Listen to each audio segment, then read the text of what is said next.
D&D. Hello! Welcome back to the Stormy Dragon Tavern. I don't know why I'm talking like this, but I shall continue. Once upon a time. Theatrical. Here we have the D&Ders in their natural habitat. You'll see that all 6 players are eagerly awaiting the game to begin. But there's only 5 players.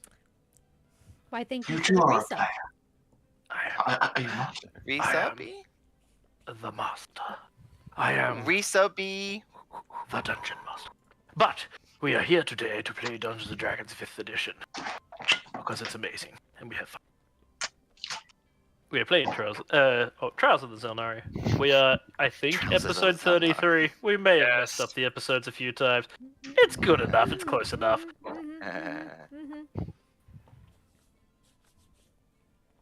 Yes, we're playing episode... Alice is currently eating, in case people hadn't already noticed. It's got dark. Good. So, last time, party had an unfortunate circumstance arise. Whilst attempting to aid a vessel in distress, they came across a Kraken's nesting ground.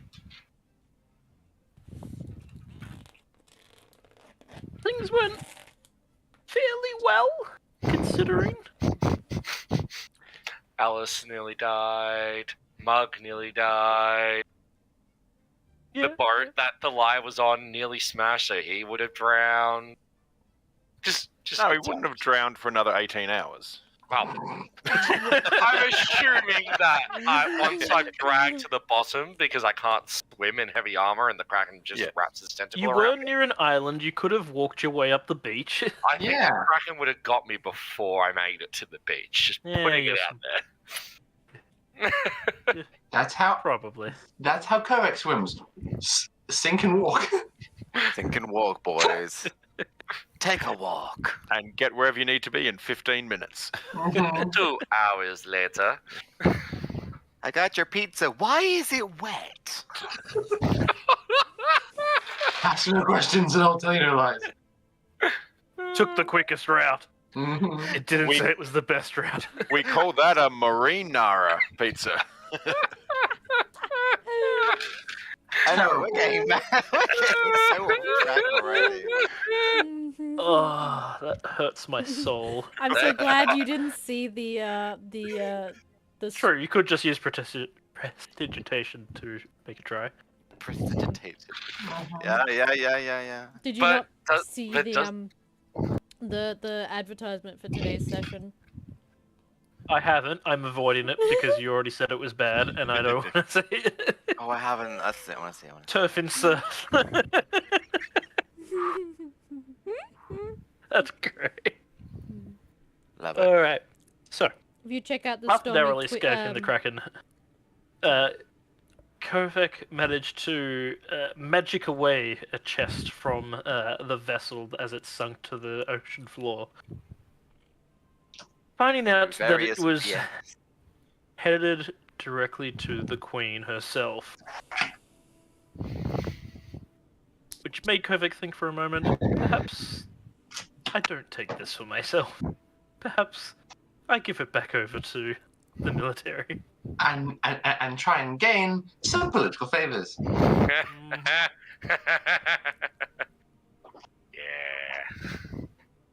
Turf and serfdom. Gotta go full medieval. Alright.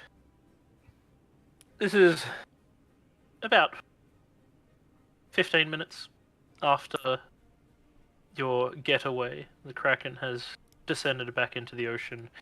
The crew has settled down a bit as they start making the voyage northwesterly.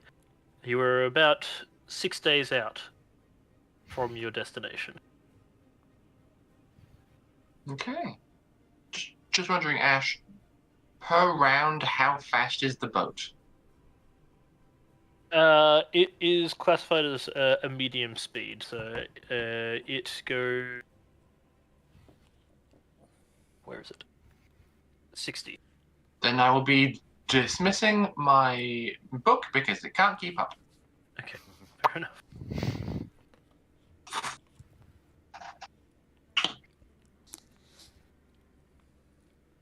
All right. Is there anything that you wish to do, or are we just relaxing, catching some well-needed rest? This is only 15 minutes afterwards, so no long rest just yet. Catching my breath is good. There's one thing that occurred to me in between sessions. Mm-hmm. After I said, "Hey, Captain Pilvin, would you be okay to return this chest to the Queen?" Mm-hmm. When he said yes, did I believe him? Roll an insight. Just in case. I may be a bit too paranoid for my own good. I mean, it's your previous job. Mm-hmm. That's a 10. You have no reason to suspect him for lying. Okay, good. Are any of the crew that we rescued in need of healing? Yes, many of them are quite badly injured. Cool. I'll burn a few spell slots to get them back up and going. Not a problem. Does the ship have mundane medical supplies? Yes. I'm trained in medicine, so I will apply bandages and splints and slings and things as well. You can see that Pip is also assisting in this regard as well. She seems to be the ship's surgeon of sorts. Okay. Storm will go and retrieve some snacks from the kitchen and bring him up for everyone.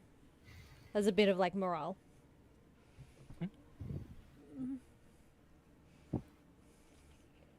Are you asking permission for this, or are you just taking? Oh, hi, Fidget. Baby? I presume the she's debating whether she wants to sip. Oh, sorry, is the controller in the way? From her cup. You may enjoy. Look at her. You can't see it, but she's got a cup right here. It's my cup that she's stolen. This is that happens. Oh my camera, what are you doing? Going on a trip. Going on a bear Down, hunt.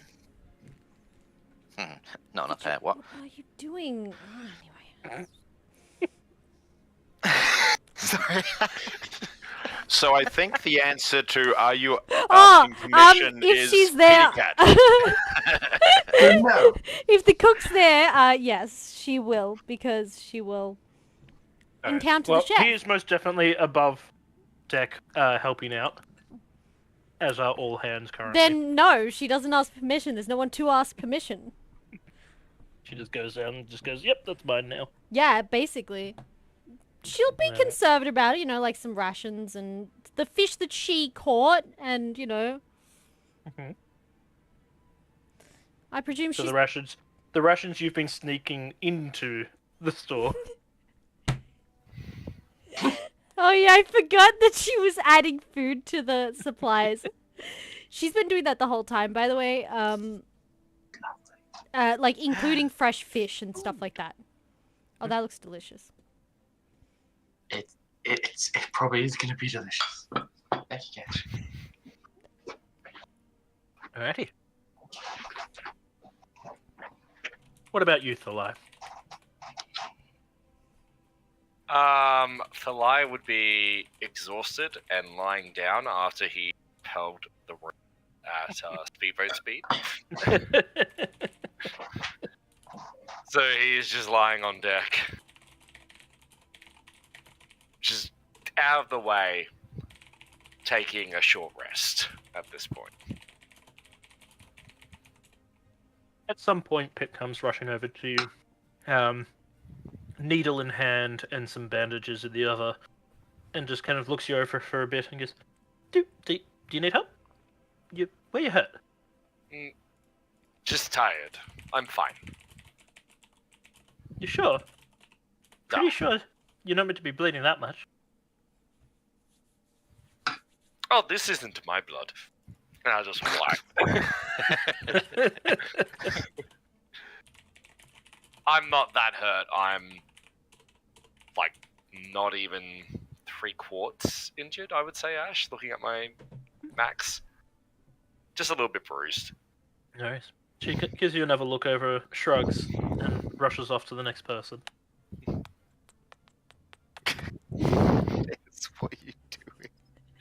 Harassing that poor cat. Free the cat. She would not be here if she didn't want to be. I'm not holding her down. I'm patting her, and she's like, "This is good bribery, Mum." See, look, see.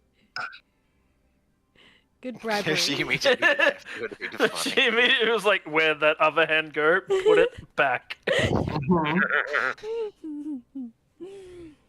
We have an Alrighty. agreement, her and I. Alright, you spend some time resting and recovering. A number of the Marines and soldiers from the boat eventually make their way downstairs into the hammocks of the crew to rest and recover.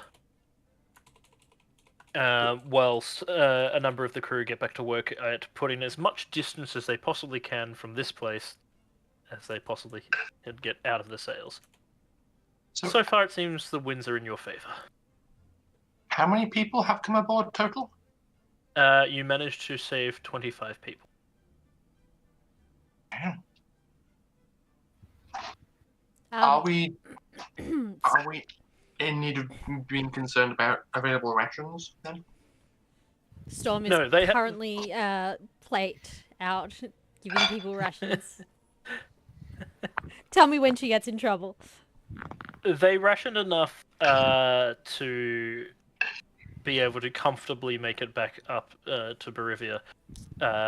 Obviously, that will be stretched thin now, but there's a number of ports they can stop in along the way to gain more rations if required. Storm's also been drying fish out. And, drying fish out and, catching fish every day as well. As part of her shenanigans. Storm has been able to basically recuperate whatever your crew has eaten itself. So you have been not a deficit on the stocks. Excellent. Alrighty. Is there anything other immediate issues that need to be addressed just this moment? If not, we will time warp. I don't think so. No? I think we're good to continue on with wacky adventures. Mm-hmm. Alright, give yourselves all a long rest. Yes. Yay, not close to dying anymore. All my abilities are back. Oh yeah, I forgot that Storm is definitely not okay. Itty butt. Told you she likes going up Mm-hmm. That night, fairly late into the afternoon, after giving you some time to rest, you hear a knock at your door. It is a rather rapid-paced rat-a-tat-tat. Who is that addressed to? This is for all of you. This is All of us, okay. at your room. I presume Storm is probably up in the crow's nest. Yeah, this would be coming to the end of your long rest. Oh, so in the morning? No, just so at night.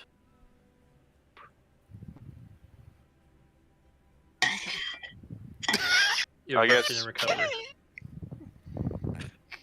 Okay. Head down.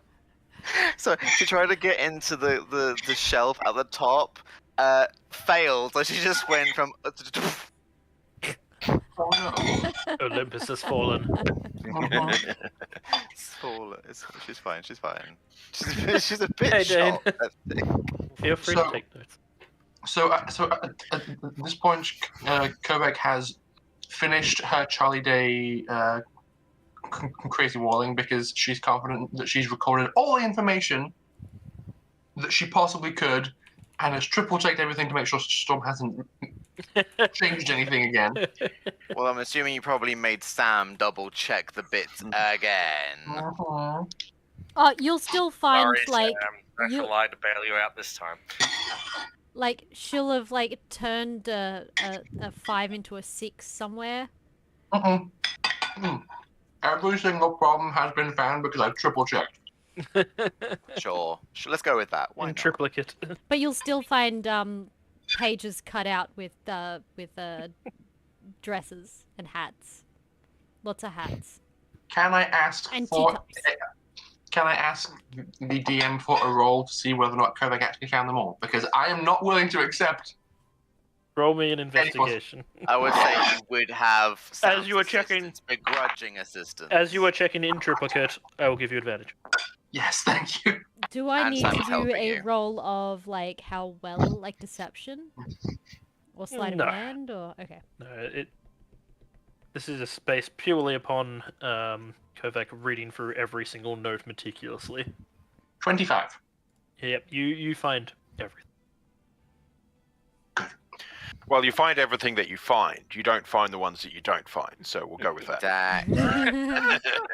And then Sam just chimes in with you when you finish it, like, but what if there's more? Oh, Not helping, Sam. I never said I was. So happy, Jan. So Kovac has still established, over the chunk of days she was preparing this, kind of an unhealthy reflex because she's used to having to protect her crazy wall. So with the knock, she just sits bolt upright in the hammock with a ray of frost prepared in her palm. It's like, I knew it. What? Is it like the sort of like, Storm in the corner licking herself. Brow.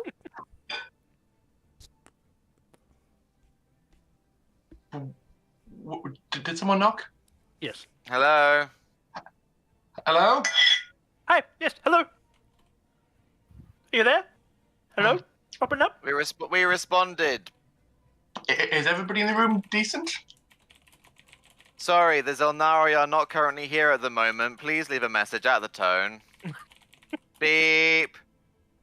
Shush. Well, there's meant to be. I meant to pass on a message that Captain wants to speak. Speak to you all. Yeah. Speak. Yeah.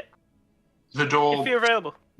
The door swings open as Kovac is still just like awkwardly bouncing in the hammock. Hello, Max. Hi. Welcome to the stream. What is this regarding? The captain. He requested to speak with you. On what? Debrief. Oh, of course. Have you spoken to Thalai? I imagine he is up on deck. Ah. No. Okay. I'll find him. And we'll get ready. He said, just go to his quarters when you're ready. I will slam the door closed and get dressed. Where is the lie? Salai is over here trailing that. Over here, what? Over here, he's trailing a fishing boat. Ah. Because that's what he's doing with these days. Where's our quarters, by the way? Are they here? Your quarters are the bottom left. Oh, these ones. Alright, I'm just gonna move Storm over there. I'm too small. She's like I mean, I'm sitting- Are too we big. all in the same quarters, or do we have multiple rooms? We have No, it is multiple. the one. It is the one room. There was basically a sheeting dividing you. Okay. Okay. The ship was not big enough to allow for multiple rooms. So, curtains, which means that if people were loud, it didn't really. Why? That's why Thalai's been up on deck. Does Mug snore, do you think? No, but he occasionally hums music in his sleep. Oh. Yeah, you get serenaded as you sleep. Alright. Yep, head up to the captain's quarters. Keeping a watchful sort of like eye on Pip, sort of out of the corner of the eye. rushes, like Oh, rushes off. faster than Okay. you can possibly see. Is gone. Yep. She definitely has her sea legs. So like you never even hear her arrive. It's just after a moment you reach down to add some more bait to your line and see her just standing there staring at you. Wondering to yourself, how long has she been there? Yes. Oh, you're really big. Yes. Duh. Oh yeah, Captain wants to see you. Okay. And he'll just reel up his line and yeah, go see the captain. You see, you as you start walking away, you see that she is like looking at you slightly oddly, like she wants to ask a question but is refraining from doing so. Is that all? Yep. Sure. Yeah. If you have opportunity. Can I have a pigback sometime? Can I interrupt real quick? I know what you're going to say. Is this little girl based on me, Ash? No. Because I swear to God, it's a little too close to home. No, please. Okay. You can only handle one. If there is time. You see her eyes just like and she's almost bouncing back and forth on each foot. And I will make my way to the... Oh, so conditioned. Alright. Kovac, I imagine, is the first to arrive, always wishing to be prompt. Absolutely. I have several sheets of parchment all prepared to take notes. Alright. The door is closed as you do approach. Mm-hmm. Did anyone drag Storm along? No. Should we have to? Trying to decide whether she would be reluctant about going or not. No, she will go, but she will sit in the corner like a cat. Begrudging.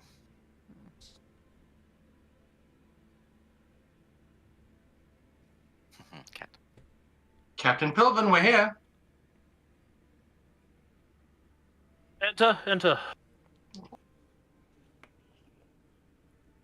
Go on inside. You'll crowd yourselves in, fly having to duck low just to get through the door, and still probably having to stand head at an angle. Oof. The room not being very tall. Good to have you all here. I wish to have a discussion of everything that's happened so far and your plans for the future. First of all, I want to thank you all immensely for everything that happened earlier today. It was no small deed what you've done to try and save those men. And I'm sure they're very grateful for your assistance. It's a shame we could not save more, but, well, when faced like a beast like that, it's amazing we made it out ourselves. And that is from no small part your efforts. I hope there is a way that we can repay you. By all means, you will always be welcome aboard the vessel if you require assistance at any time in the future to get somewhere.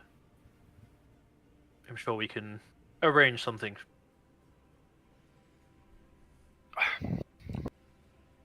That is a very generous gesture. Thank you very much.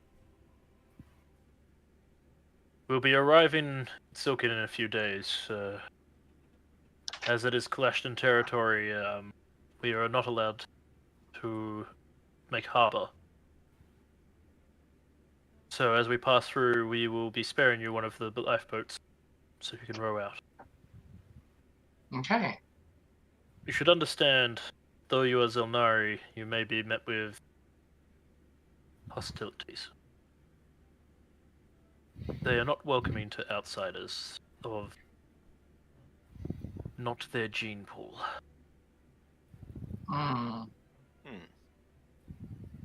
They just say bad word, or they poke with sword, outsider?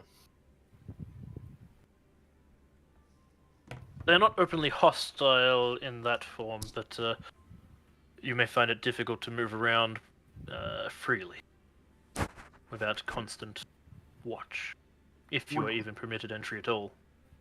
Would the ability to disguise oneself be a benefit? Greatly.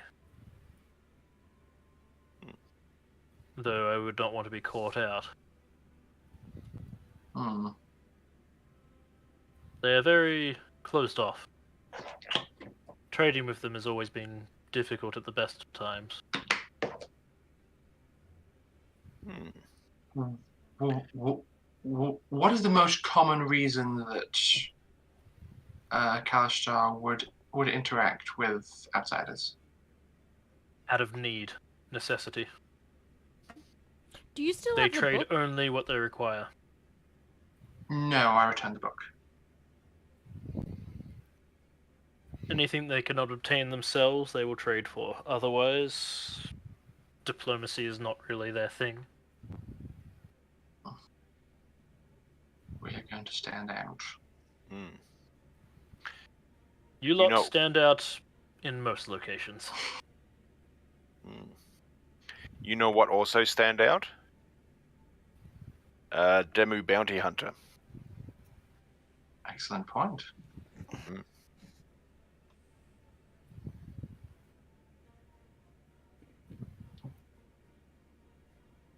I imagine two of your own crew will be on the longboat with us so that it can return to your ship.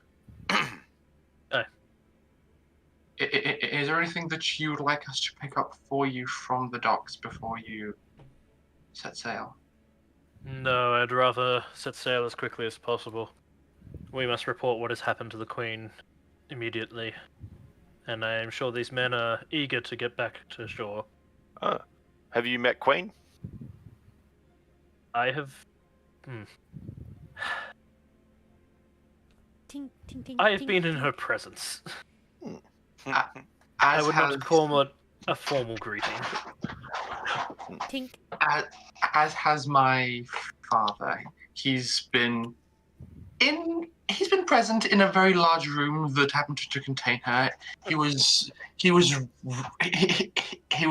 of the court scribes recording the minutes for some affair. As you're talking, Pilvin just puts his hand out to catch the glass that Swan is slowly pushing off the table. She just looks at him with like the big kitty cat innocent eyes. He pays no heed to it, just simply puts it back on the table further in, and then when she reaches her hand out again towards it, moves it to the other side of the table. She like rolls around a little and then finds something else to poke at because she's very bored with this conversation. I imagine you start playing with his globe. Oh, like one of those like spinning like globes? Yeah. Oh yeah, Yeah. She starts off like really slow. And slow. And slowly makes it go faster and faster and faster and faster and just spins it. Until all you can hear is the ball bearings just... And then the whole thing topples over. And then she like scared cats herself. It is bolted to the ground, it's not Oh, toppling over. In that case, she's just going at it. Luckily, she doesn't have claws. Captain, if you trust Mug, read mind, find someone you know, Mug send message. Get there right now. That's why Mug asked if no Queen, because Mug then send message Queen. And I deliberately just kind of like peek corner of my eye to see what Kovek's reaction is. To see if she turns from blue to purple. It is more just a response of surprise and concern. Seems Mostly concern. that What? seems very improper. Um, Mug being queen. I do not want think no? that is possible for you to make contact with the queen in that form.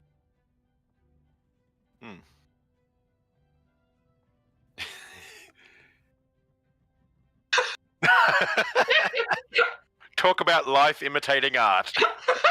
What's this? Alice in Ash's face cam. What is this? Face reveal. What? I honestly expected like Alice to come in and just knock something off Ash's desk. She almost did. She picked up the empty can first. Oh. I'm genuinely surprised it took her that long. I'd be far more surprised if Alice walks into the back of Oddie's camera. Hey, I need a new place to live. I mean, Australia? maybe. Who knows? Alright. After that rude interruption, Storm. Well, You're Captain. muted, by the way. It was calculated, but boy, is Yeah. she bad at math. You could have just ignored me. It's fine. Everything's fine. I just No. wanted a sip of your Coke. It was too funny not to. Yeah, why ignore when we can just descend into chaos? Thank you. It is getting there. I want to be able to properly braid it out, Viking style, Cool. bit by bit. Nice. Well, nice. We are Captain- all enamored. Captain, who biggest officer you know? You know Admiral? I know several admirals. Simple. Let Mug read mind. Get no Admiral. Send message Admiral. Oh, you Give mean warning. an admiral of the court? Yeah. Who would be willing to listen to a stranger in their mind? They don't get much choice, but still. It is whether or not they pass on the message that I'm concerned about. Ah. That case, need no funny story that only you know.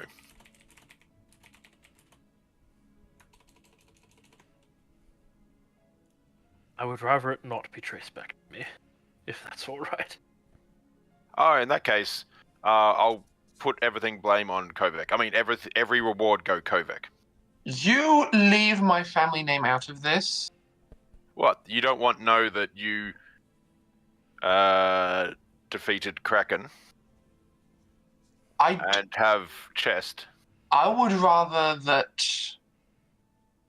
Um. that information be delivered by Pilvin. I respect your guile, Mug, but given the sensitive nature of dealing with the quarter of my home kingdom, my father works in these courts at a low level, but still he's present. I don't want any. Oh, At Any- this. Bug's just like, Right. oh, starts reading your mind. Who is your... who is your Um, daddy and what does he do? It's sort of at, it's sort of at Fine. this point that Storm stops playing with the globe and like tail flicks and looks over at you guys with a frown. And as you're having the conversation, well, once you're done with the conversation, she'll interrupt with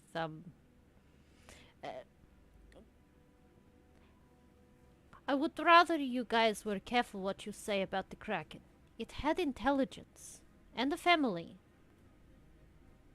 It is not some mindless beast. She sits But- pouting in the corner. But we need make sure it left alone so no one else get attacked, get killed. Yeah, I say be careful what you say. So I think best plan is Kovac tell Mug all about father. Mug send good message. Father take care. Everything else. my father doesn't have the clout to actually, on an individual basis, speak to any of these people. He's in the corner at a table writing minutes, or he's translating occasionally if there's any foreign dignitaries. who don't speak common. He's one of several translators who will facilitate in diplomacy. That's all. He doesn't get to address these high-ranking people properly. He not know courtier? I'd say yes, but this feels rather unusual. Ah. In that case, we need give him special information that people not ignore.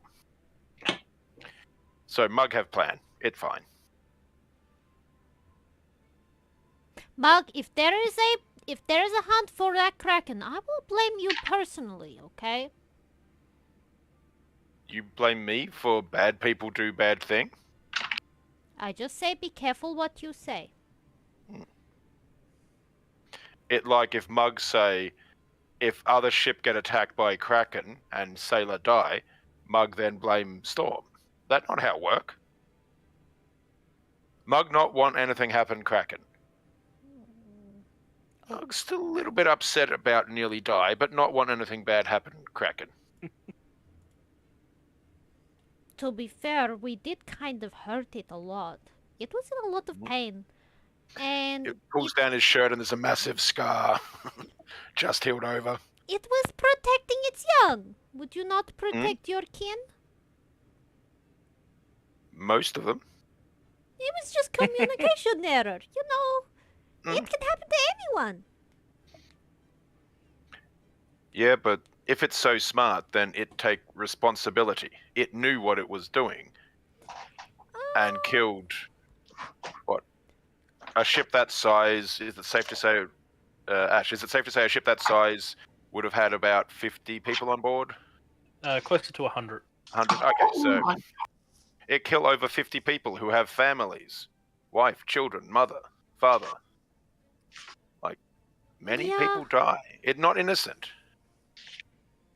Yeah, that's true. So, But if in forest and bear kills family, you make sure the bear not kill more family one way or other. no, you just let the bear go. Don't interrupt the bear's protective territory. That is one way make sure bear doesn't hurt other, but you still have to make sure bear not hurt other people. If the people didn't bother the bear in the first place, they would not have got hurt. Sometime no. It's not like the bear goes out of its way to find trouble. It is minding its own business, and we come along and we make big footsteps and threatening. But bear normally doesn't camp in main thoroughfare of travelers, who then attack for entering territory. Bear normally stays away from main path. Well, the Kraken normally does too. It's the first time it's appeared on this route, no? So the That is Kraken's at correct. fault. No, something must have happened. Animals and creatures don't normally migrate like this when they have no reason to. It was the giant column of arcane power. Could be. Seems the most likely. Hopefully, we caught it as it was just passing through. Perhaps to a new nesting ground. Hopefully, it has not settled there. Well, we will have to let sailors know to be wary. And to not course. attack, just avoid, you know? Yep. So, Kovac, you okay with Mug's plan? Write down every word you wish to say to my father, and I would like to be able to review your choice of words. But You not trust Mug? I am skeptical. My father is very... I feel my exposure to you as individuals has warmed me to a certain extent. My father is still quite a traditional Vidalcan. He will not take emotional considerations into how things play out, so you have to phrase it appropriately as to not offend or agitate, especially because you don't know him. Okay. First part of plan. Open the Queen's chest. No! I'm talking about the one you rescued. Yes. No! But we need it for plan. You said plan fine. Tell me the entire plan. We open Queen's chest, find out what inside. That is information no one else has. By saying what is inside, they know message is real. They will listen. Because proof. Or they could get executed for possible theft. Can I go and that's one moment. I'm going to leave the room and have an emotional breakdown and then come back. I'm going to find the bosun who told me that the chest was the Queen's, and ask him some questions. So, a quick aside, I'm basically just going to find him and ask, how delicate is the contents of this chest? Would it being opened be a big deal? Would it be very bad if the general public were aware of the contents of the chest? You do recall that he said he was not aware of its contents. Yeah, none of them were aware of what was inside other than it's a present for the Queen. Therefore, you could probably go by the assumption that important, royal family, don't touch. It was most likely in the only front. the captain and first mate knew what was within. For the ship safety team. Okay, I'll get the information. I'll Hold on. come back. I have a thought. Kovac will just the whole you're going through this, and the Sam will just be like, "Can't you just pop Wisteria into the box?" Yes, I can, but that would be a violation. But you're not opening the box. I mean, Is that by rules of salvage you now own box? You are legal owner? Pulvin, you're familiar with maritime law? Whilst that is technically correct, I would be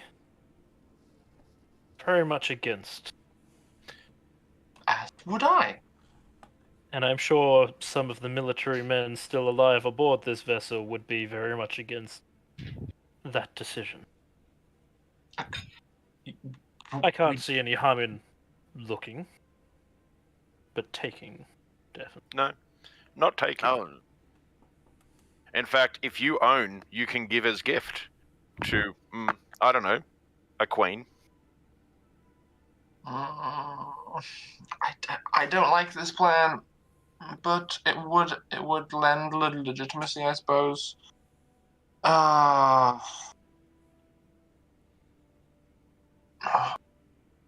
Fine. If we take a peek, we can just say that the captain and the first mate tell us what is in there.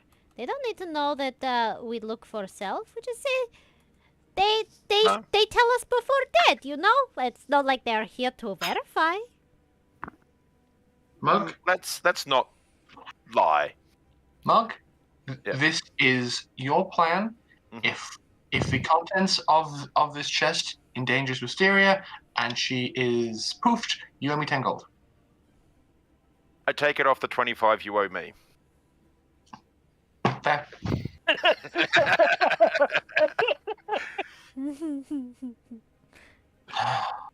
I'll go to the chest. You know what? I'm going to take the time to, over the course of 21 minutes, ritual cast detect magic and identify on the chest first. You find the chest guarded by two of the marine from the ship. Of course. They see you approaching, so give you an eye. They don't say anything. They just look as if curious as to your approach.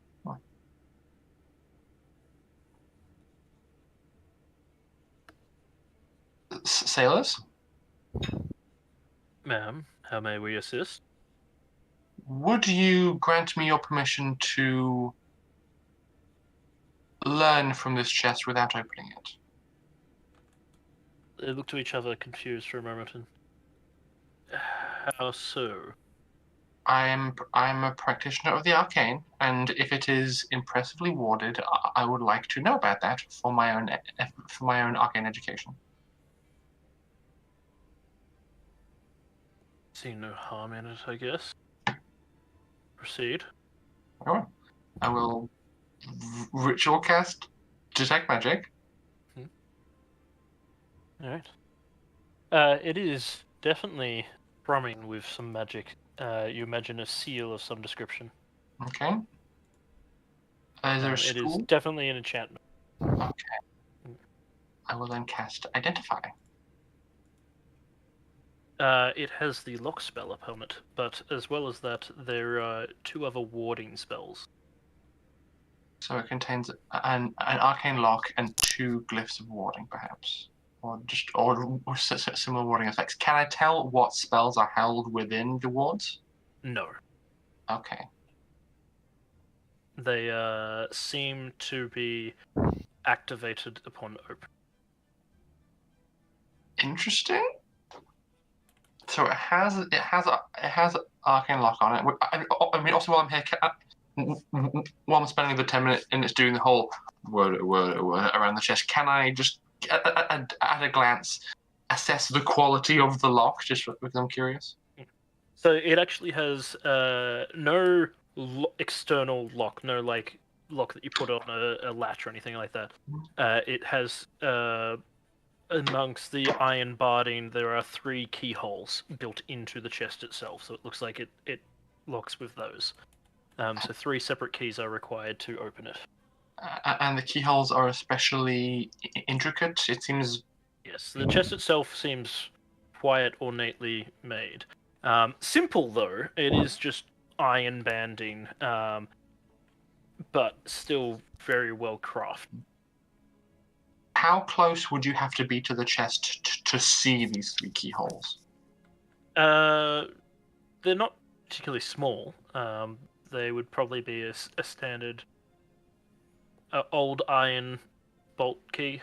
Okay, but still, it's not like I could see this from across the room and be able to tell this. They don't stand out, like they're not obviously there, but if you were to spend some time staring at it from across the room, you'd probably be able to identify the hole. Okay. I hate this so much. As I get to the end of the casting of Identify and I get that information, I'm gonna vamp the arcane shenanigans that I'm doing and make it seem like it's going for a bit longer, but while I'm doing so, I'm just going to place a palm on the chest and summon Wisteria inside.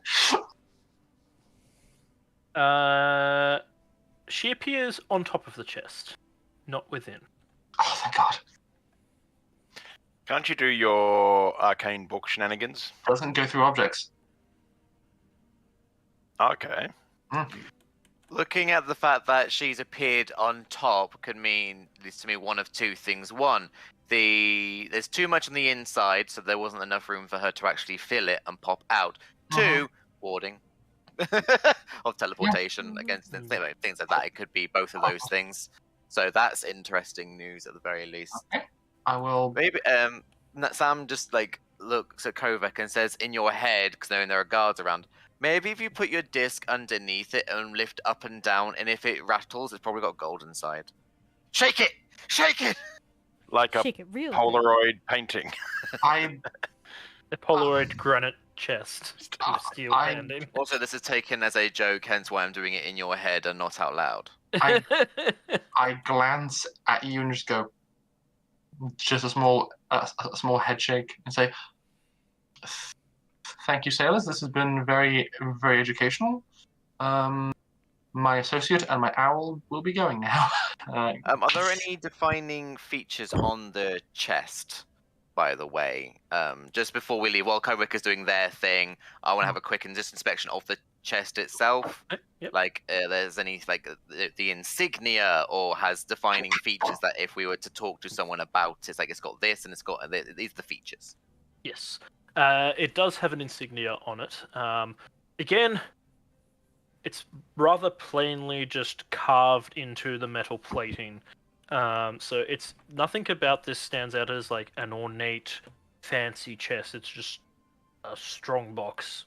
But yes, there is a symbol on it, and I will get you to do insight.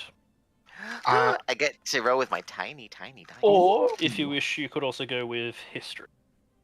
Let me check my character sheet. What am I better at? Insight. I can't assist. Roll it. Oh, that's a 5. 5 plus 7 equals 12. 12. You do recognize the symbol, though you cannot think of the name of it, but it is from one of the Dragonborn nations, which comes from the deserts of the south. That's interesting. It's a Could we gift. could we have the map? Ash, And just so we give could you see the that. map. Is this one that I might have seen, like, in my father's notes, or if my father had dealings with? I'm just kind of curious to see. More if it was, than like, one or likely, the yes, other. there's been some dealings with it. You definitely recognize it at some point, the paperwork with that sigil going across your father's desk. Yeah. But Not very you often, clearly, sort of clearly we're situation. not paying enough attention to note down the name. How come we are a It's cart very far in the away. water and not the boat? Yeah, I noticed Because there was you a gave cart me the the other boat day. late last session. And I have I not also updated it. gave you an updated version of the cart too. Yes, I have not updated it just yet. How Not are that we we're nitpicking our own campaign. going to get the cart to shore? Is it going to fit on a longboat? By cart. Oh, that's a shame. If we're fine with it, I can tell Captain Sullivan to give it to my mother. I'm sure she'll have some You fun are with it. still in the room with him, by the way. He's right there with. Well, sorry, you left the room, but the rest of the group are in the room. So 22 minutes later, I'll return with Sam and dump all the knowledge that I just learned on you and say, so, thoughts? Yeah, and Sam will also be like, it's like a present from the Dragonborn nation in insert location here. Ish area. So I don't even know if it was potentially something that they... No, they would have known about. Maybe it was like a swap over trade. Like, obviously, they would have had to go from your nation to that place to maybe drop something off or negotiations, and then this was a en route coming back sort of situation.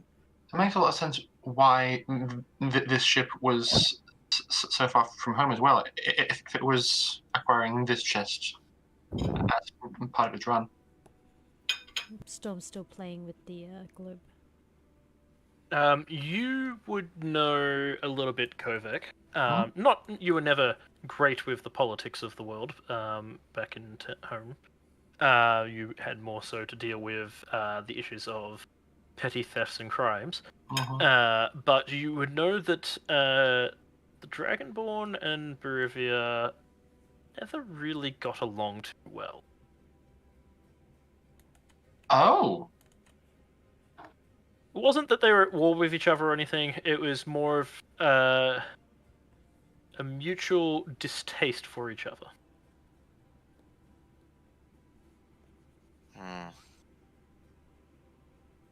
Interesting. From the Dragonborn, you say? That's odd. In my experience, Berivia and the Dragonborn haven't been very amicable towards each other. Just a moment, I'm going to go and find the bosun again. Hey, bosun, under what circumstances did the chest come aboard the ship? I am not really at liberty to discuss the matters. I mean, Was this chest the reason? I imagine you went to a place and acquired the chest from another, and you were returning it to the queen. He like squints at you, like trying to decide whether answering this is giving away too much information. Just after Sam he will goes, be there and just kind of add on the situation of like, the Xel'nari do need to file reports under certain situations. Any and all information you can provide will be helpful to the investigation of what happened to you and your ship, as well as our travels as we continue on. Xel'nari. roll persuasion with advantage. Me or here? Me or Kovac? Correct. Hey! Made the initial. You're aiding. It's a flat roll. I've got no pluses or minuses. That's a natural 20. Very nice. We learned some secrets. Mm-hmm. It's yes, it does come from the Dragonborn. We came from the city of Shabor, which you would recognize as the capital city of. Yeah, that's what I told you about, obviously. It's meant to be a peace.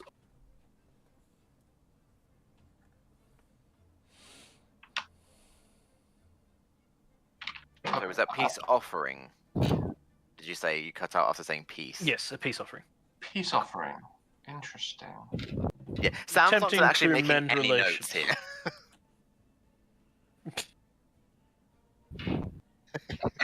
Why does Sam need to make notes when Kovac's got it all down? Exactly. Yes. While Kovac was out of the room doing the stuff, Mug had been using his magic finger pen to like write some stuff on his forearm because he doesn't have any paper with him. So when you come in, he'll have something for you to read. Okay. So it was collected from Shabur as a peace offering. Okay. That does not. I'm just gonna. Thank you very much, and we'll take a side step away with Sam and just say that doesn't fill me with a lot of confidence. How easily could this peace offering, in fact, be a war provocation that will explode in someone's face? Also, who has the keys? Perhaps were the keys sent ahead independently? Did the captain have the keys? Did the first mate have the keys? We're getting involved in way too many national bits and pieces here. Do you think you're overthinking slightly? Although this is also quite warranted. Yeah, I understand that. But at the same time, you need to snap. This When is was the last time you ate? yesterday. Okay. This is our job, you realize. We are responsible. Yes, all right. We are Do you feel responsible. better? It's like, do you feel better now that you've eaten? It's like the whole Snickers thing. We are responsible. We are responsible for maintaining peace between nations. And if this chest is in fact not as peace-loving as you might think, and is in fact an assassination attempt against the Queen, we should probably know that. No, this is understood. At the end of the day, the most we can do without getting ourselves deliberately involved in multiple national problems would be we make notes, we make the reports, we give them to the people they need to go to, and they get dealt with when they need to get dealt with. We can't immediately deal with every single thing at once. Oh. Even though it would be great. At the very least, we just need to make a note of this. Unless they're willing to let us open this thing and actually find out. But the whole thing, who knows? Maybe it's a whole thing when it's actually opened. That's when the surprise pops out. Like doves. And I hope there's no doves in there. Oh, that'll be bad. There's too much unknown for us to really get involved properly. I agree. We're still low in whispering this, like, we're still technically low in the Xel'nari ranks. Yes, I We're know. beginners still. Well, I'd say But we're doing well. it's okay. No, come down here. You've got something on your head. Come down. Come down. Come down. Pat, pat, pat. I can't reach. You are reminding me in some small way of my old captain. This is odd. You're trying your best to give me a pep talk, and it is somewhat successful. So congratulations. Neat. Let's return to the group. Okay. Ash, Mm. something which I'm not sure was made clear last time. What is the racial makeup of the ship that we rescued? The ship that you rescued is mostly humans. Mhm. There is a mix of some elves, half elves, and a few Vidalcan within it as well. Okay. So the was it Barovia? Barovia is quite Barovia. a multicultural city. In Okay. fact, it probably is one of the most multicultural cities. And having Vidalcan on your crew is great because we can breathe underwater for a bit.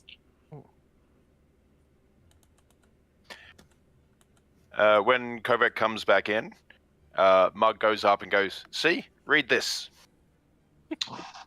I take your arm skin and try and pull it taut and rotate your arm as I'm reading it. And it reads, "This message is on behalf of your daughter Kovac. Xel'nari have found a gift from Dragonborn to the Queen. You need to tell Ambassador. Love, insert cute nickname here." I think that's too many words. Insert cute nickname here. No, that will be the whatever child nickname Kovac had. See, I kind of do imagine it to be insert cute nicknames, and the parents will get around to it eventually.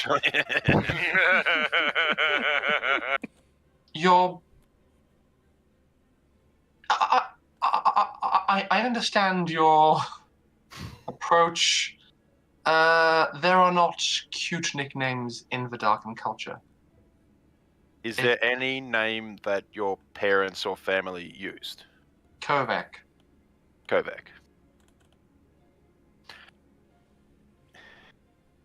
How about at the end, it's like, instead of love, whatever nickname, it's like, no emotional bonds or connections from your offspring named Kovac. And you can see that Mug is smiling and laughing. I would also perhaps amend the inclusion of the word love. Perhaps considerations, Kovac. Regards, not kind regards, just regards. Just regards. Seems appropriate. You don't need to feel uncomfortable. I lived in a very optimal household. The use of optimal makes me concerned. The government said to have 2.3 kids, so we got Timmy a wheelchair. Oh my god. Wow! Oh boy, that's something. Wow! Boy, that's I don't know what to do with this information. So, moving on. I think is that and with that we need to take a short break. Fine. This information is acceptable. I'll even go so far as to cast a minor illusion of a bust of my father. His name is Modar.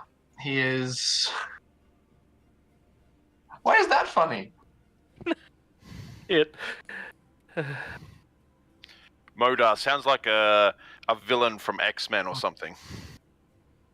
It's fine. No, that's MODOK. Sorry. Yes, from AIM. He is entirely bald.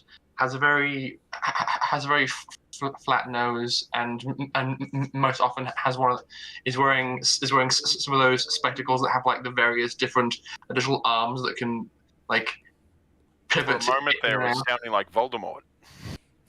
No. And a quill kind of tucked behind the ear, just perpetually. Ash, how much familiarity do I need for sending? Technically, you need to have had a conversation with the person before. Okay. If you were able to spend some time with Kovac drawing out some memories of this person, then it is quite likely you could form enough of a knowledge base of them to be able to send. You've never tested it before. You're not sure if they will be able to send back to you as they're not familiar with you. I did the thing to Sam's mother after doing a detect thoughts. So is it detect thoughts is enough for familiarity, and this description is the risky one, or are we just saying for sending that without having physically met them, all of them are risky? Without physically met, it's not that it's risky. It may not succeed. Less reliable. There is a chance, yeah. Yeah. Whereas if you are familiar with them, you have that guaranteed connection, assuming that they are capable of receiving at said time. Cool. Well, that can be something we can work on over the next day or so. Yeah. You've got a few days before you make it to port. Yep.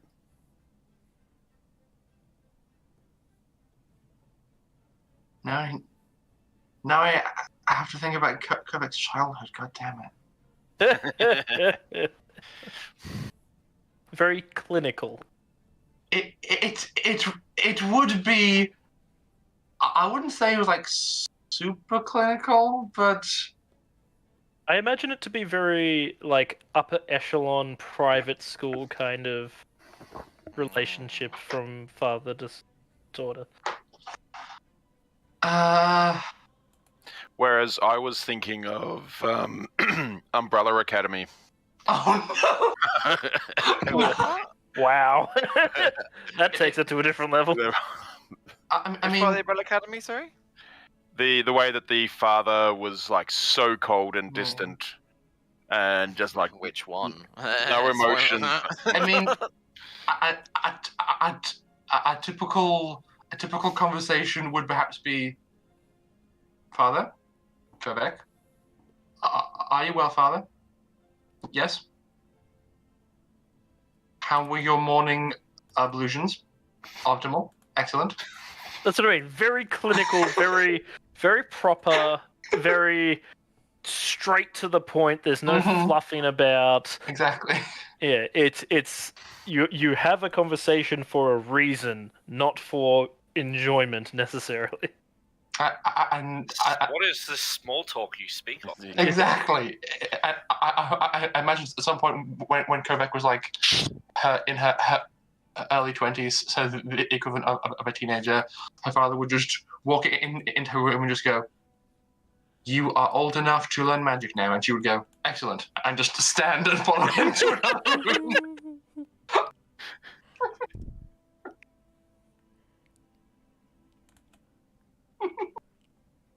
It's so weird, but yes, Kovac would be willing to share. And you'd get a lot of empathetic looks, and with your high insight ability, possibly pity mixed with understanding from Mug. Like, oh, yeah, okay. That explains a lot. Continue. She understands that you're feeling pity, but doesn't understand why. Why? Because this just seems fine.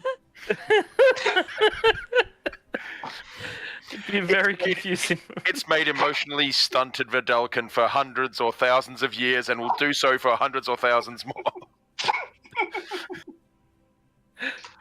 Oh no.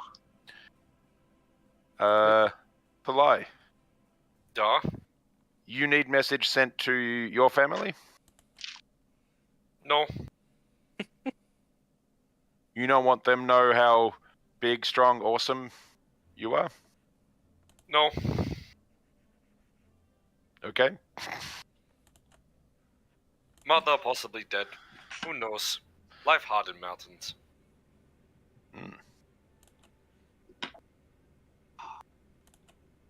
Oh yeah, Storm's Maybe- still been sending messages to Barda every day, by the way.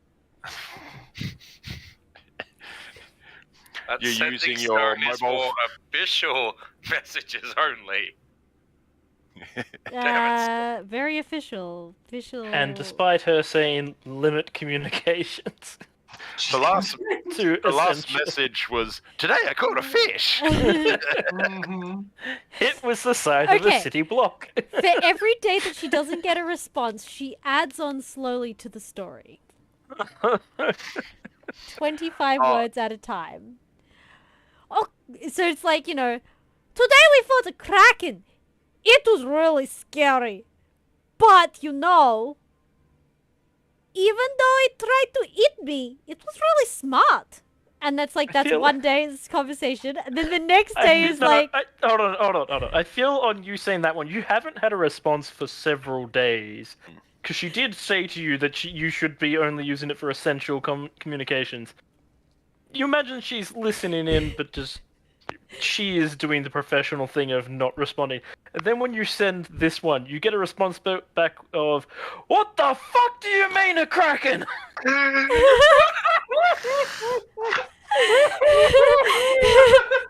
and she's like, I guess I will tell her tomorrow. Yeah. Oh no! And I every missed you. and so the next day when she can, she's like, so the Kraken was trying to protect its babies from the ship that was sailing past, and we saw them, and so we tried to save them. And you know what? It turns out I can speak to Krakens. And then that's what cuts up. The Kraken was trying to protect its babies, and we were on the ship, and we sailed past, and we fought the Kraken, and it turns up. I think. Yeah, that sounds about right. I'm trying to work out how the response you get is not words; it is just an audible sigh. You can just sense Barda just. Yeah, but this response just makes her want to defend herself more. So the next night, she's like, look, it was totally necessary. We saved 25 people. Also, I can speak to Krakens. I don't think it's going to help anything. I'm glad you're safe. Perhaps we should keep you away from water from future. I'm gonna pee. The next night, she's just like, but Barda, I love the water. You know how much I love the water. It's so much fun. Besides, the Kraken wasn't that bad. He seems kind of pretty cool. She, I think it was Mother. And that's...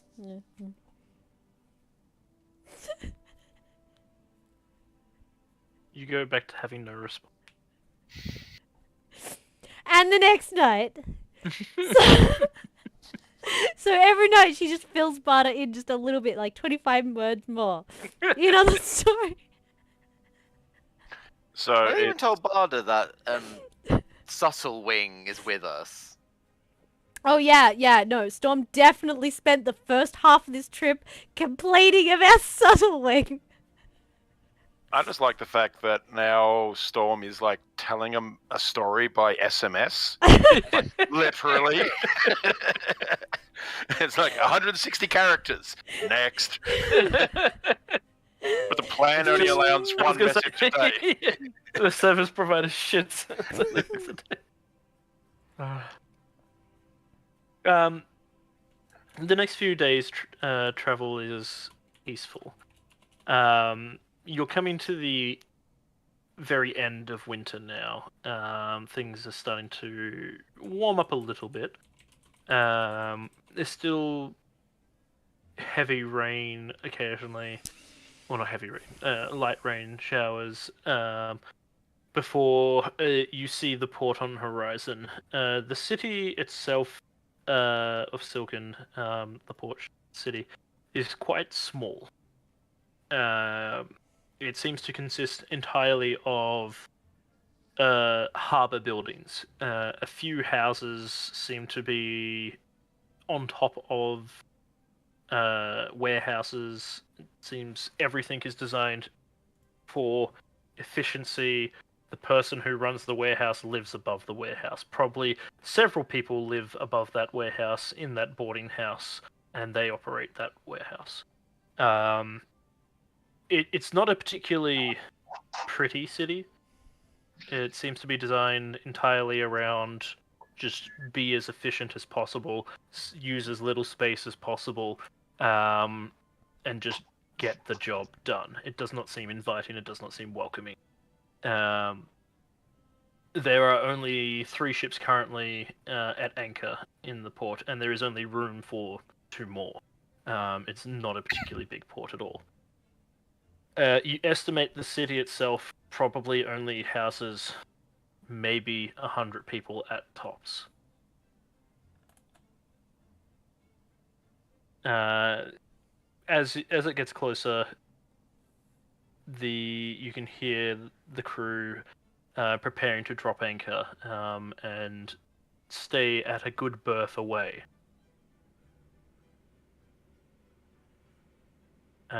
Pilvin steps up beside you.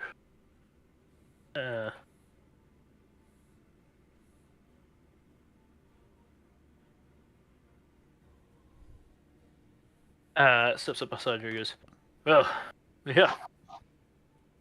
Under the line for the moment. Do you have an estimation of how long you'll be?"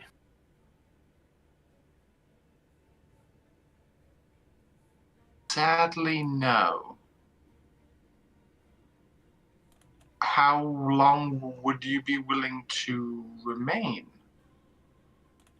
I would like to stay longer. Unfortunately, with everything that's happened, I can hold us off for a maximum of 24 hours. After that, we will need to continue on without you.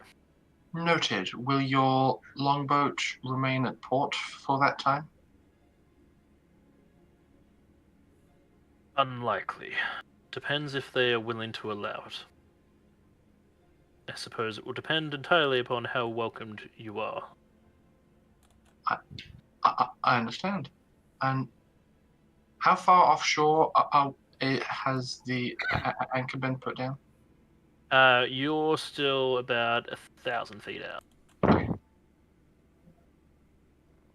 Well, good to know. If we don't return in 24 hours, I suppose we'll figure something else out.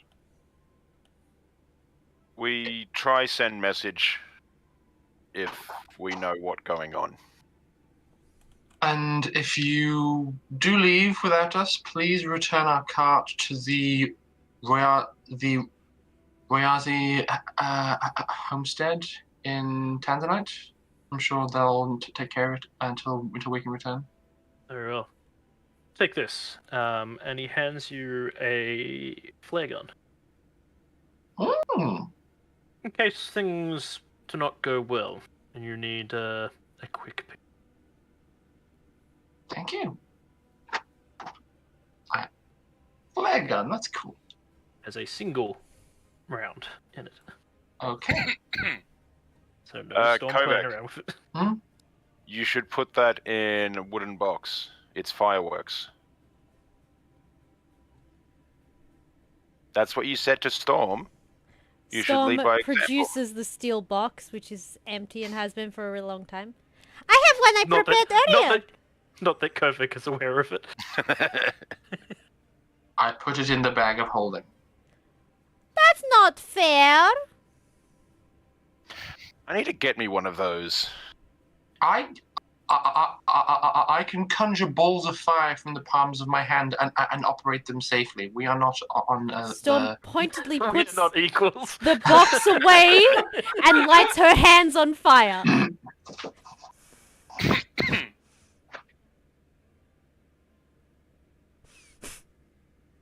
Yes, this is part of the problem. You're allowing your emotions to influence your decision making. Delay is just in the background. Small little fire on the uploading side of her dress. things from the cart to put in his backpack. The ingots. Oh, the ingots. And Ash, what is relatively common knowledge about the Kalashta race? Very, very little. They are very, very secluded from outside world. All that is really known is they will only ever trade if it is mutually beneficial. They won't trade for pleasantries or, spices or cultural silks or enrichment? anything. It is specifically for essential goods that they require. Other than that, there is no diplomacy outside of it. So, do they have any export industry? Because from the sound of it, that only covers what they need to purchase. The only time they will export is in order to secure a trade. Okay. Otherwise, they keep everything to themselves. They are not hostile to any other nation in any way. The only time they have been hostile is actually being to the Xel'nari themselves, as you were aware of. As they have in the past blamed the Xel'nari for things that have happened. But they're not hostile to Namara, they're not hostile to Baruvia, and they're not hostile to the Goliaths of Thalai's Mountain. They just simply don't interact with them. Their borders are closed off. If they do let vessels dock, it is simply to allow them essential trade and then move on. So, I think I missed part of the explanation. Are we docking at a port town and then traveling to Silken? No, so Silken is the port town. You're traveling on to the other town.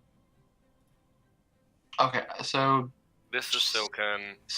We need to get there. and the larger town's the one that has the statue, yeah? The larger town is the one that you saw in the vision of potentially where Sam's sibling. And does Pulver know how long it'll take us to get from Silken to the capital? That is not a capital. That is the Elven town. Okay, just town. How long? It should take less than a day to get there. Well, then there's no way we can make it. About 6 hours. Oh. If you travel by horseback. We don't have any horses.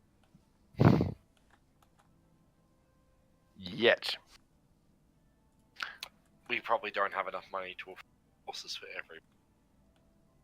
Well, we can have a giant elk and piggyback rides on the Goliath. No. Yes. Did you ever make good on your promise to... Yes, when there was a quiet moment, Pip got to have a small piggyback ride. She If we saw that, absolutely adored every moment of it. They asked, Partway I through. told them to seize the moment, and they seized it. I am going to reward that bravery. if Mugg sees that, he's partway through going to send you a mental message, go, make yourself even bigger and she'll lose her mind.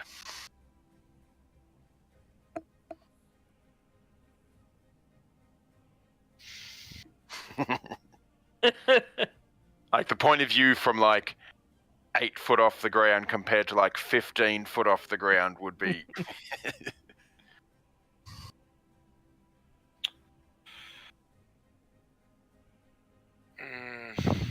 Yeah, alright. I would enlarge myself again.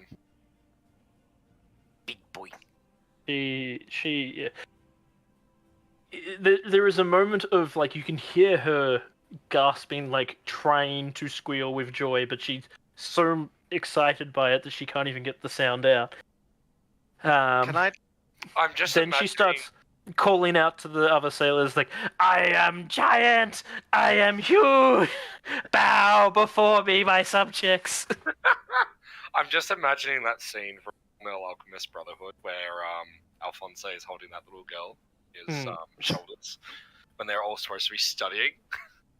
Pretty much, yeah. That's all I'm imagining. It is very similar to... If I could sneak onto her, no, I'll just look up and be like, "Can I get on your back, and then you're on his back, and then we'll be like a triple piggyback."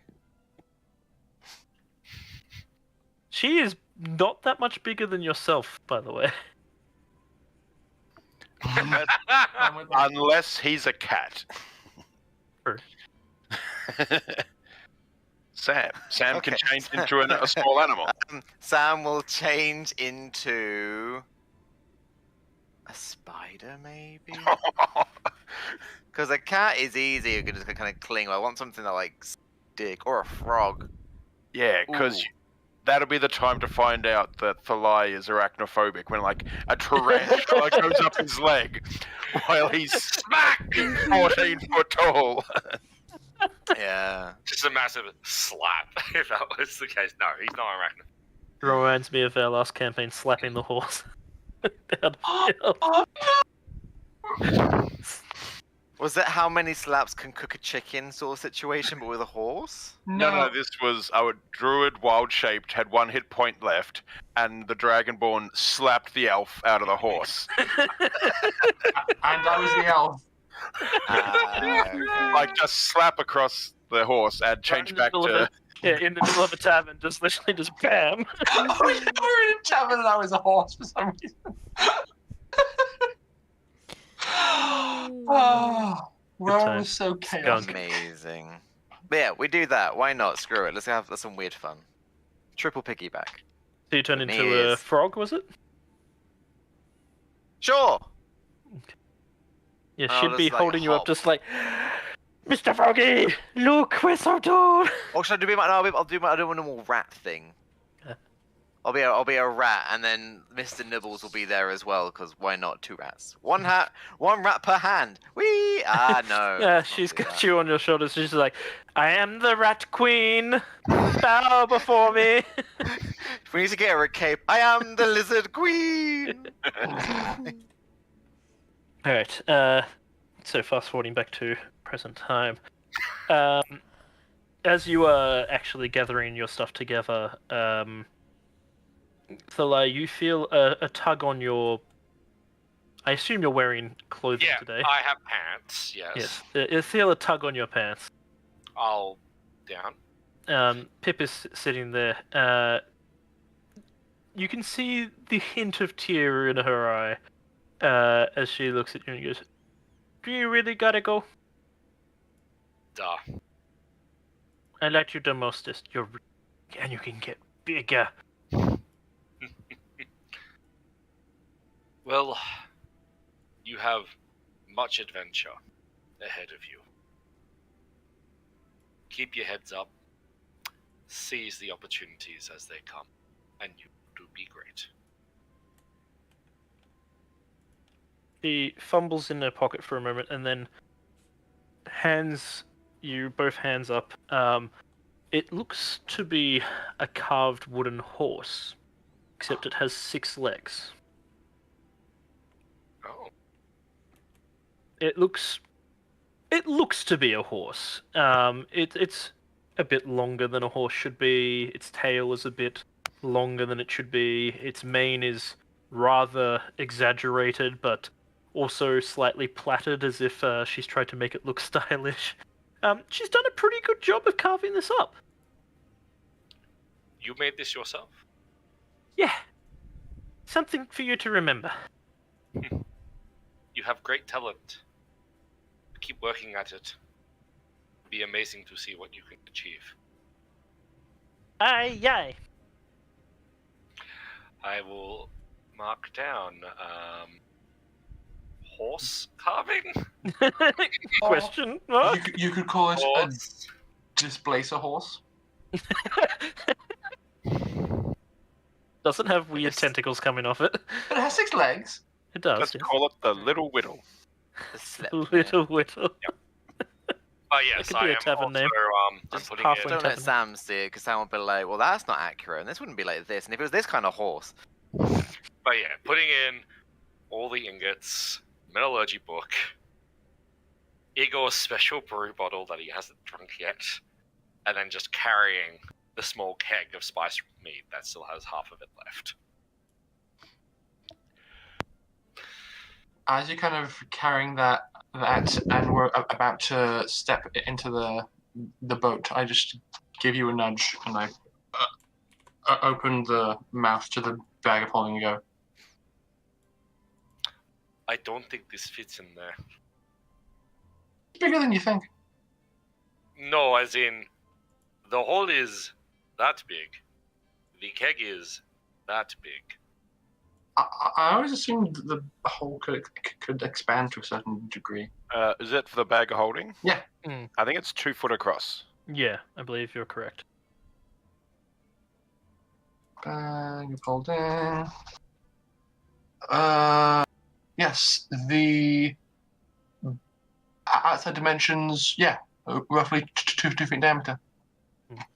Because a person can actually sleep into it. Oh, so I guess that's alright. I want to hold it with myself. It's special. No, this one's not special. This is just, it's nice. Alright. Fair. I have my name. As we're like on the longboat, like rowing to the shore, can I have a short exchange with Sam? Like, their half is talking into my head, and my half is I have just like a small piece of paper that I write on, and then erase the words, and then write some more, and just like a quiet conversation just between us. You move yourself Give to it the a back of go. the boat.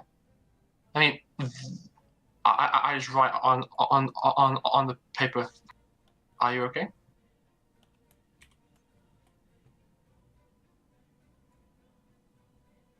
Mm.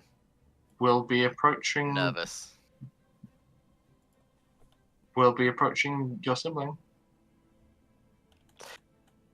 Yeah, that's the nervous part. They're probably fine.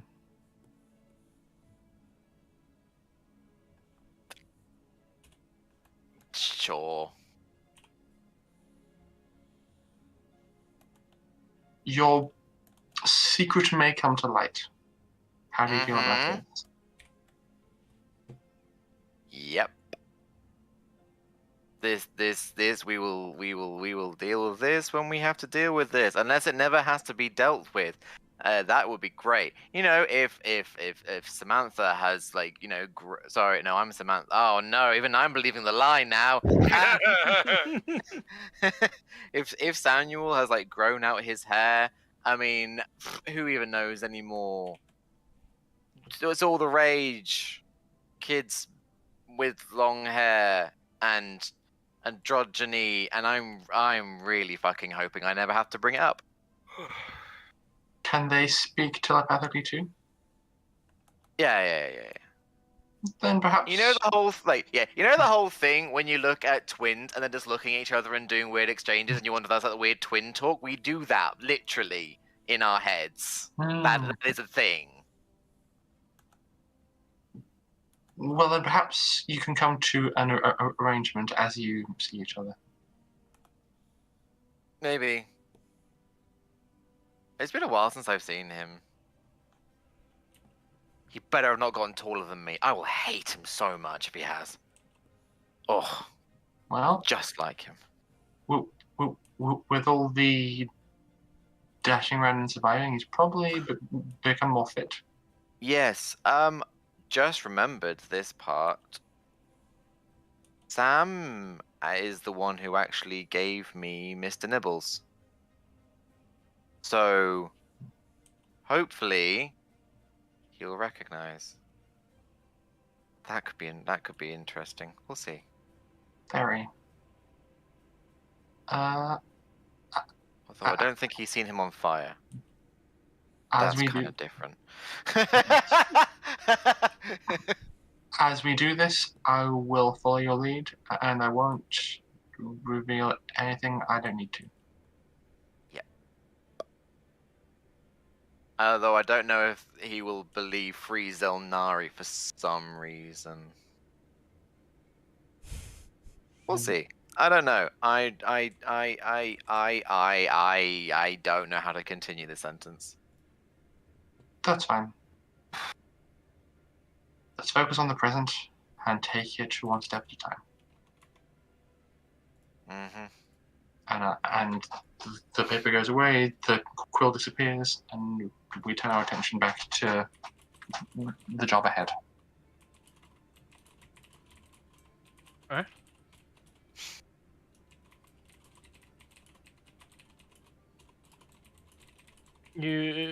Are you allowing the crew to row, or are you rowing? I assume probably allowing the crew to row to have yourself a much needed break from it, or...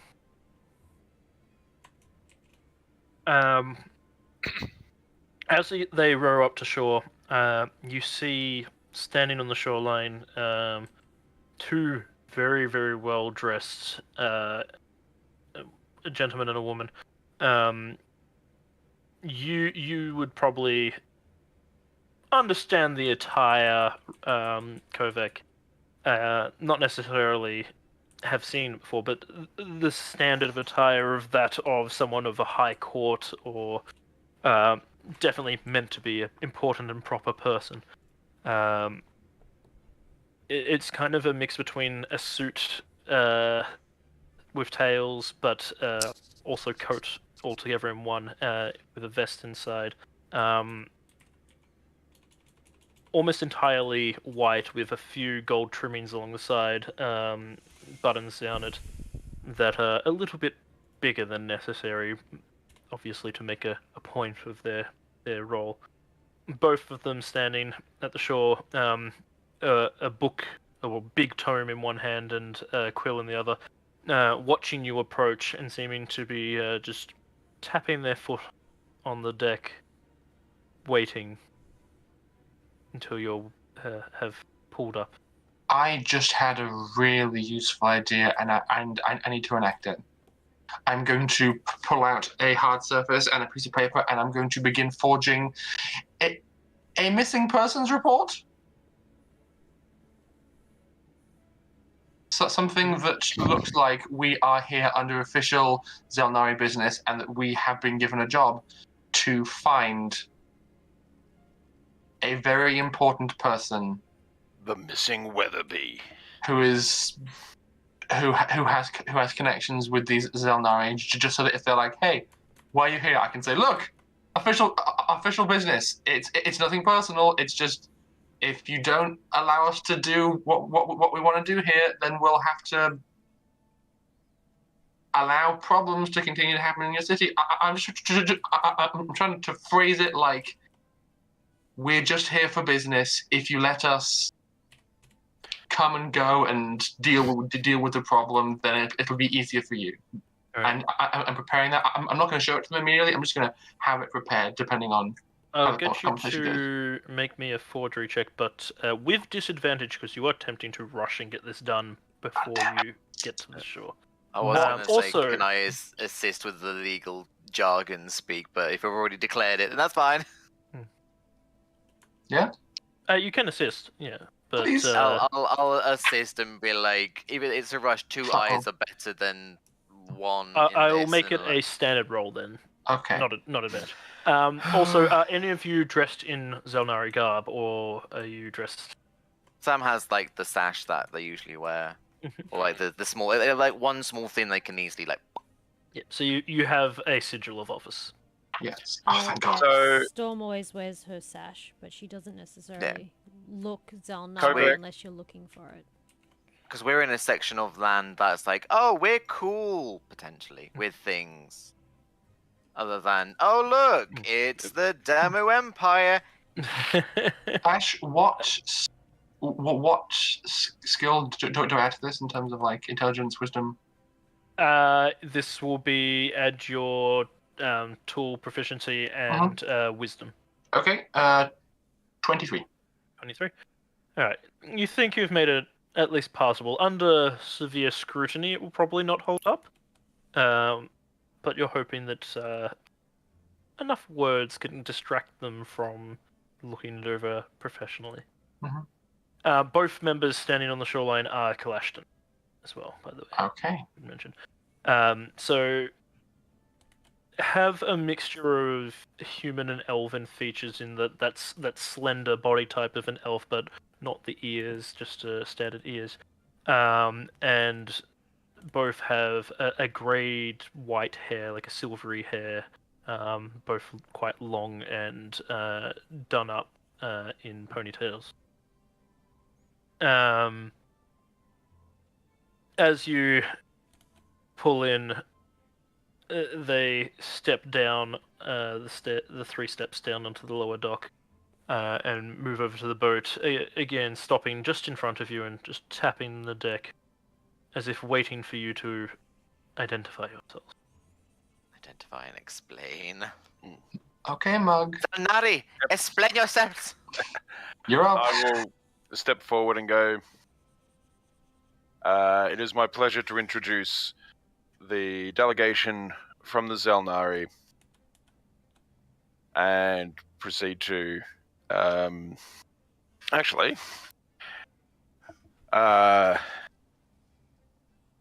we have the great and mighty Thalai of the Goliath Mountains.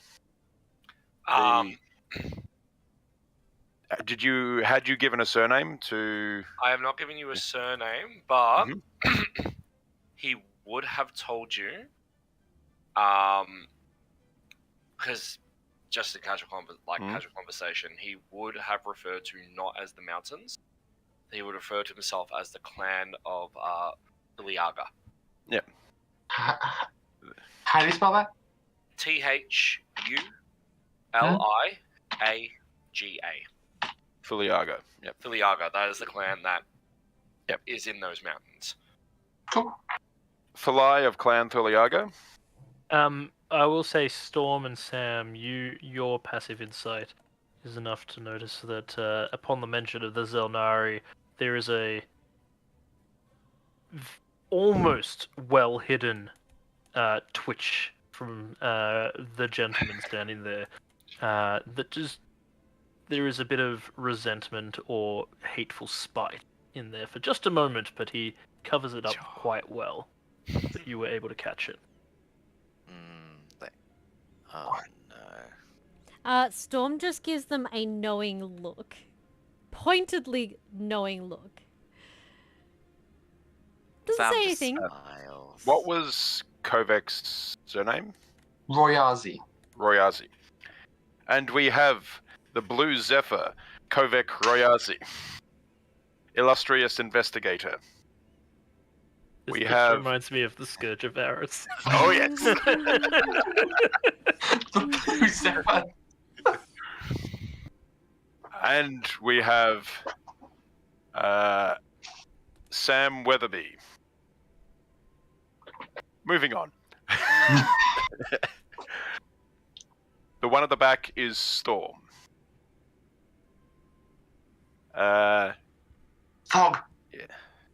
Actually, yes. And Swift. Oh, we have Swift. Oh no. Do we keep No, increasing and this? And we have our other companion here, Thog. I don't know who that other cat creature is. We should leave him on the ship. Mug. Hmm? Mug. He will not leave me alone. They turn to Sam, almost as if just ignoring what you've just said. And the gentleman speaks up. Weatherby, why do you bring Xel'nari to our shores? Knowing that I assisted Kovek with writing the thing, like we are on official. We, as in the sound, when it doesn't go back and says we, like we, as in points at their own Xel'nari item, are here on official Xel'nari business. We need to come in. a scroll floats behind your back and just taps against your back. Thank you, Blue Zephyr Kovac. They look to each other, and the lady pipes in with, yes. Weatherby's known for the coercion with the Xel'nari. Unfortunate. Detect thoughts. Their thoughts on the surface level are, why would they come here? They know they're not welcome. What possible excuse could they have to step foot into our territory? Wait, we're not welcome here? Oh, no. Yeah, we're not. Oh, I forgot that part. I did not. I did not. But I am not the talking. You got to remember, there's quite a few years of distrust here. Yeah, we do. No, I'm gonna have to roll an intelligence check for Sam because me forgetting that I can't just suddenly insert something. That's a natural 20. Oh, yeah. I'll take a tiny bit of, like, we understand of the. Sorry, no, hold on. Let me rephrase it correctly. We do understand the current distrust towards the Xel'nari, hence why we came on a very small boat. We didn't want to make a big fuss about this. We simply want to be in and out, saves you time, and saves us time. That's And out. You act as if our borders are just free for you to come and go as you please. once all the official paperwork has been dealt with, and everything has, of course, been processed. We are in your territory, after all. We do need to abide by your rules. I trust you have some form of paperwork. As Kovac is madly doing prestidigitation to dry the ink. I will then present the paper. Because I'm bad at this sort of thing, knowing. I think that's what the forgery thing was trying to be, the official paperwork. Exactly. We'll hand it over. You'll get a message into Sam's mind going, "You're doing pretty good. You should do this more often." No. I think it's going to work. In your head, no. But you get a inspiration. Ah. Because, well, also, I think you're going to need it. So what does the paperwork state? It states. Have you seen this child? Yeah, essentially, it's a missing person, Samantha Weatherby. Oh, no. Yeah, that's a fair point. Because you are Samuel Weatherby, of course. I'm Samuel Weatherby. Samuel. Indeed. Samantha Weatherby. Have you seen this girl last spotted entering Kalashtar territory, reward obscene sum of money?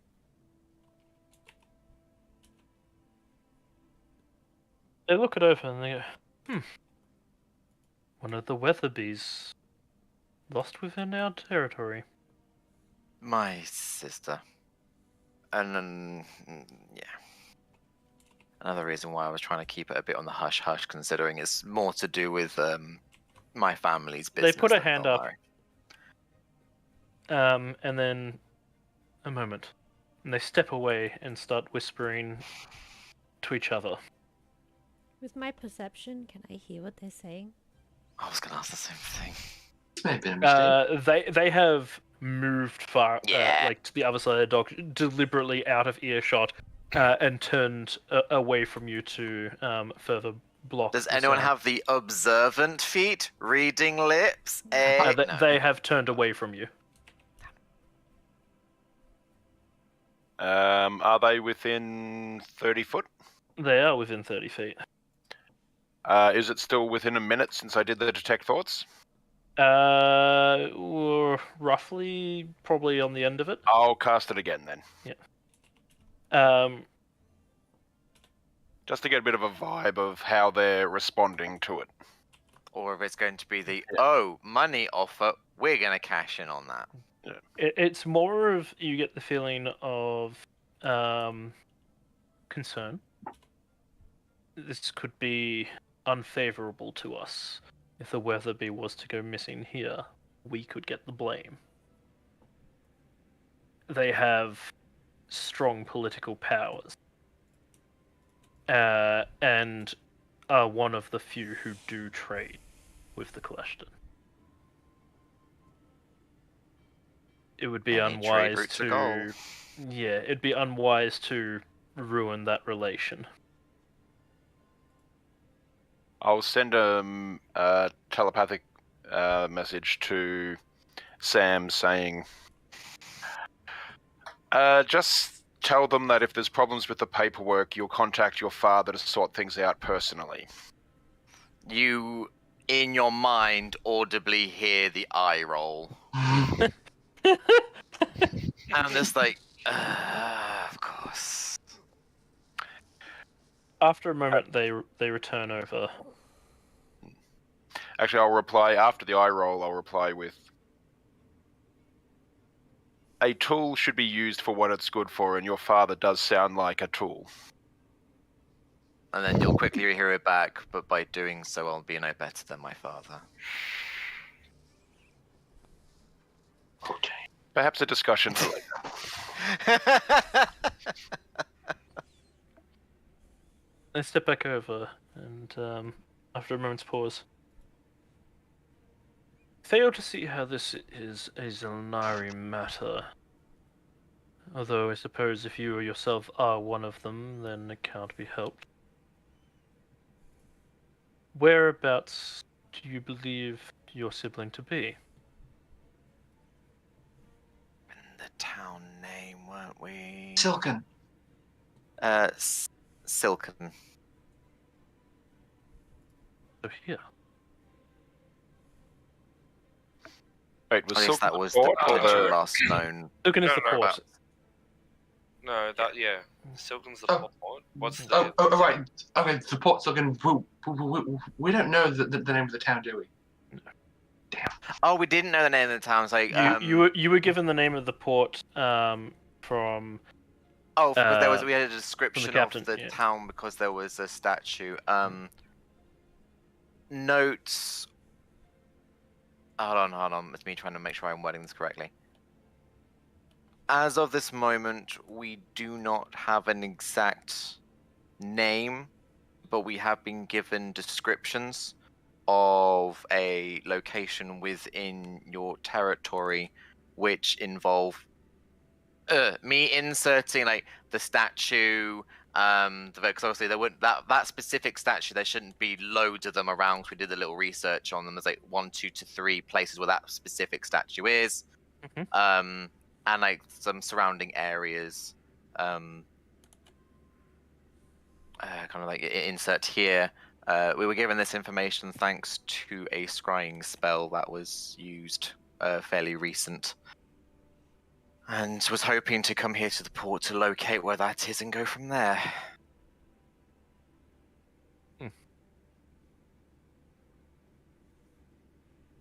Roll me a persuasion. Inspiration? I do have inspiration.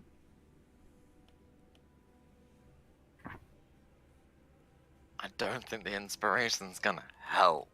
Oh no! It's a persuasion roll, yeah? It's charisma, yeah. I have a +1 to it, even though I have a -2 in it. But I don't think it would help. I rolled a 3. Oh no! Can we use a play reroll? Do we want to use a Yes! reroll? Guys, we're getting dangerously close on rerolls. This is How many clutch. rerolls do we have? So the Three. DM is in possession of 6, so who knows how. Okay, I'm gonna roll a different dice because that small one's not been rolling well for me. So- we are in possession of 3. We The are in DMs are in possession possession of of the DM 6. is in possession of 6. That's what I was mentioning. Ash has 4 of them. Yeah. I am conservative with my rerolls. I'm gonna use a reroll. If everyone is okay with that, or we can just see how this goes. I'm. Do it. Rolling. Okay. So what is the note if I roll the exact same number? Ah! Fuck. Oh. It's called fate. Yeah. It's called Mug Um, goes to the backup plan, and you don't want that. Well, I don't want to use up another reroll and give us only like 1 after. But I rolled a 3 twice on 2 separate dice. You can't use a second reroll and a reroll. Yeah. +1. I may as well use the No. Inspiration. How long does inspiration last for? 10 minutes. Yeah, any time within the 10 minutes you can use it once. I'm tempted that I might need it for something later. That I'm much closer at getting something. I don't even think with inspiration I'm going to get anywhere near anything. Cause it's a D6 or is it D8? D8, I believe. 4 plus. Max I could get is 10. I don't think it's worth it. I'm going to Well. leave it. No, I got 4 altogether. 4 plus 8 equals 12. No. Yeah. Yes. Wait. Yeah. Yes. Yes. Yes. You said 10 before. I'm so good at math. Mhm. So I could roll it and risk it, but I might need it for something a bit. Oh no, I'm gonna roll it. I'm gonna roll it. I may as well at least try and get a 10. other than Damage just control. Yeah, Mhm. that's what I'm thinking. Okay.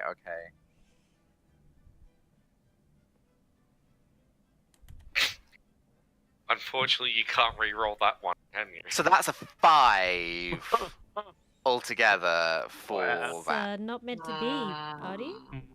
No, it's fine. Oofa doofa.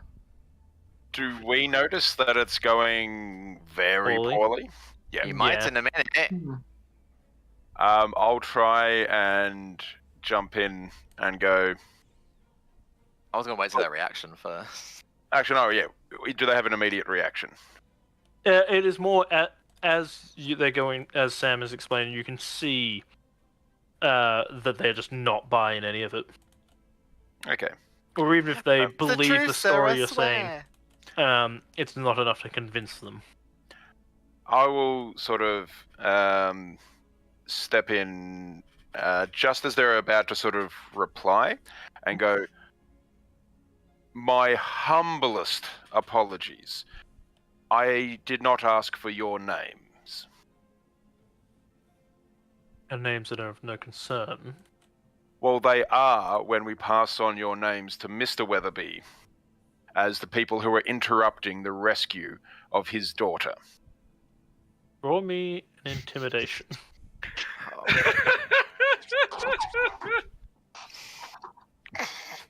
Damn. 13. That's a low roll for me. Oh Yeah. no. They look to each other for a moment.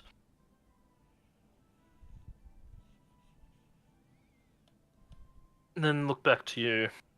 Look over at Sam. Look to the rest of them. Storm probably bickering in the background with Swift. Subtle? Very well. Subtle. Yes, We that's will permit you entry, but you will be escorted at all times.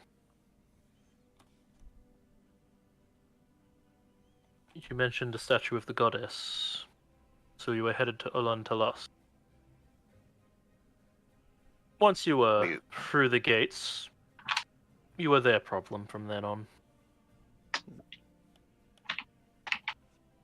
understood. I'm sure the Xel'nari and the Weatherbys will find that most agreeable. We can't know Yes. what the Xel'nari think, but we wish to keep relations with the Weatherbys favourable for the moment. considering I am going to be the one who will be taking over from my father in the future. At this, you notice that they they're just they're like, young master. Forgot about that. It's my own character and everything. You forgot about the lies that you told to cover the truth.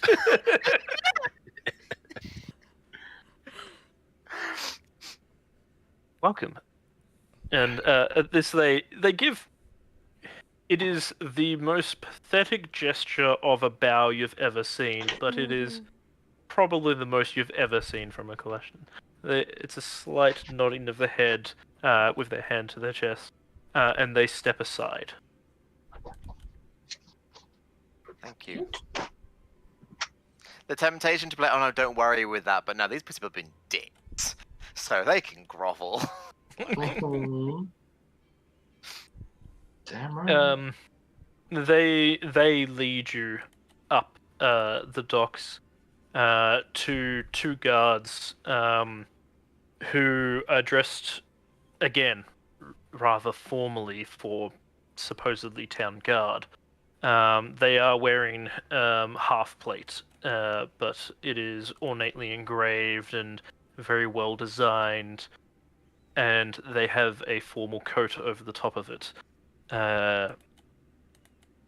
It seems that everything here is all for show of presentation of person, but not of the city itself. The city itself is very to the point. Everything has its purpose. There's no ornate flourishings on the buildings or anything like that. It is very much, this is what it's here for, this is what it does. They step aside and speak to the guards for a moment, and the guards just step over towards you, not saying a word, simply just waiting for you to move on. That's fine. I will ask one of the guys who originally spoke to us, like, I'm assuming it would probably be on good terms if we were to remove our Xel'nari adornments during our time here. Would you agree on that, or? Who It were you is saying? favourable. Okay. It would be preferred not to cause unnecessary duress to the townsfolk. And that's something that we do not wish in our time here. Thank you very much for your opinion. And then Mug's head was hit. Not that I needed it. Yeah, I'll remove my little section of the Xel'nari outfit. We'll motion for other people to do that. Apart from, isn't someone like full thing? Yes, me. Xel'nari? Yep, Kovac. I mean, Kovac it's- is 100% Xel'nari. I mean, it's, On top of that, the I lie was has thinking never, the lie. the lie has never taken off his Xel'nari flesh. Ever. It's like went on business. Yeah, it's So fine. you do not see the lie move to do so. Oh. Storm is only wearing a sash with an emblem. Where is so... Thalai's emblem? Is it just like a small piece, or is it like an entire thing? I'm just curious. It's the sash. It's the sash that has the color. I'm assuming the emblem. Right. Yeah. The lie. You know what? Perhaps That's it fine. is- A piece of muscle. Perhaps it's cloak wearing weather. No, it's still it winter. seems a fine day. No need for layers. It is the very early days of spring, like 2 days into spring. Yeah. And you can see in Thalai's little smug face, like, oh dear. You know what? It's fine. It's fine. No, he's not even smug about it. He's just not making any move Yeah. to remove the sash or cover it up. He's That not smug makes sense. about it. It's just who he is. So I saw you smugly smiling. So I'm smug as fuck. The lie is not. yeah, it's like, okay, no, I won't ask Thalai to do that. He's done a lot enough as it is. Plus, if anything goes on, I can just wave the Applebee thing around and it's just an escort. Is it Appleby or Weatherby? Weatherby. Okay. Applebee's is a restaurant. Yeah, I thought I was saying it wrong. I just got hungry. And then there's Storm in the Yeah, background. I'm hungry. Storm in the background, not paying attention, lagging behind, arguing or bickering with Swift. No, Shadow. No, Swift. No, Subtle. Subtle. Damn it, my brain. I think they kind of remind me of the monks. They're kind of obnoxious, you know? I don't know. What do you I mean you quite don't? like them. Yeah, like There's the order and monks. structure. Like the monks? Life should have order and structure. But they're arrogant and so annoying. Like, listen to them talk. Blah, blah, blah, blah, blah. All I hear from their mouth is blah, blah, blah, blah. They sound exactly like the monks. Much of what I hear from you. She just, like, puts her face in his. Blah, blah, blah, blah. He puts his paw entirely over your face and pushes away. not like forcefully, just gently just pushes you away. And she jumps on his back. Yes, but aren't they just annoying? He doesn't make any motion to get you off. But if anyone was to look over, you can see the visible look of distaste on his face. But did you know, we actually learned a little bit about these people. I can't believe I wasted my time learning about them. I was so curious because they were like, oh, let's make diplomatic peace. Oh, with the Xel'nari. Oh, and we found one of their sacred books. But you know what? Apparently that means nothing.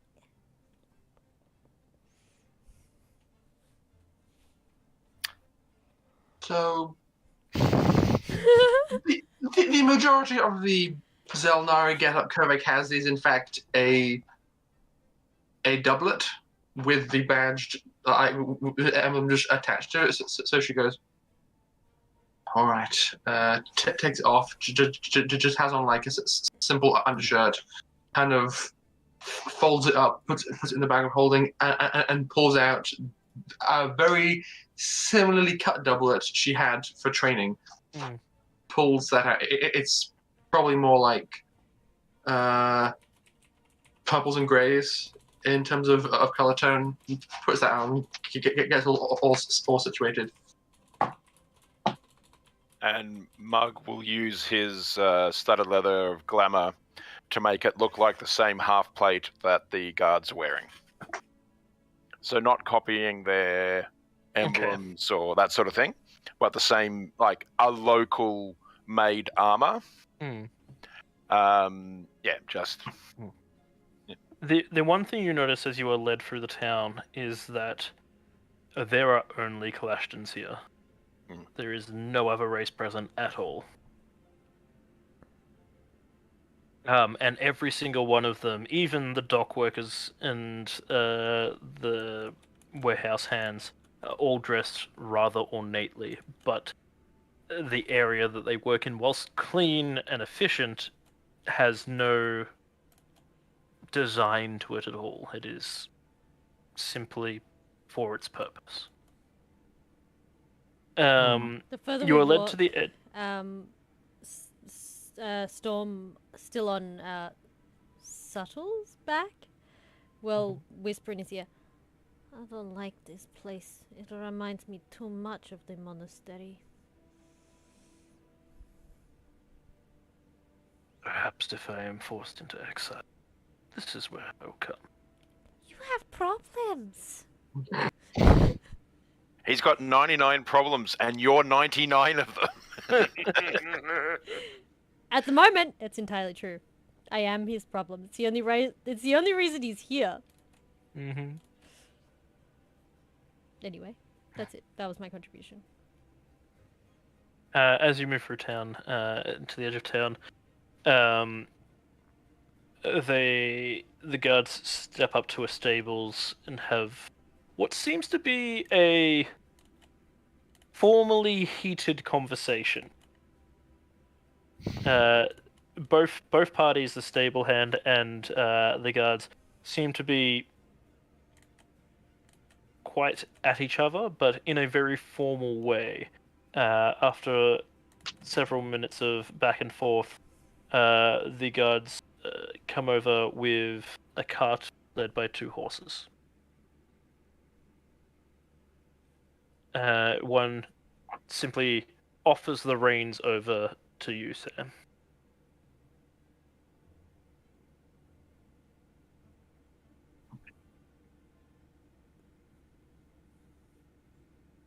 Do you accept the cart, or Yeah, we should. This is the whole like real. I'm not really used to this. This is why like let's Kovac go first. Let's you go first. But yeah, we'll Kovac. Yes, thank you. Sam's definitely spaced out for a moment there. Simply to hasten you to your destination. Most appreciated. Do you know the estimated time to arrive?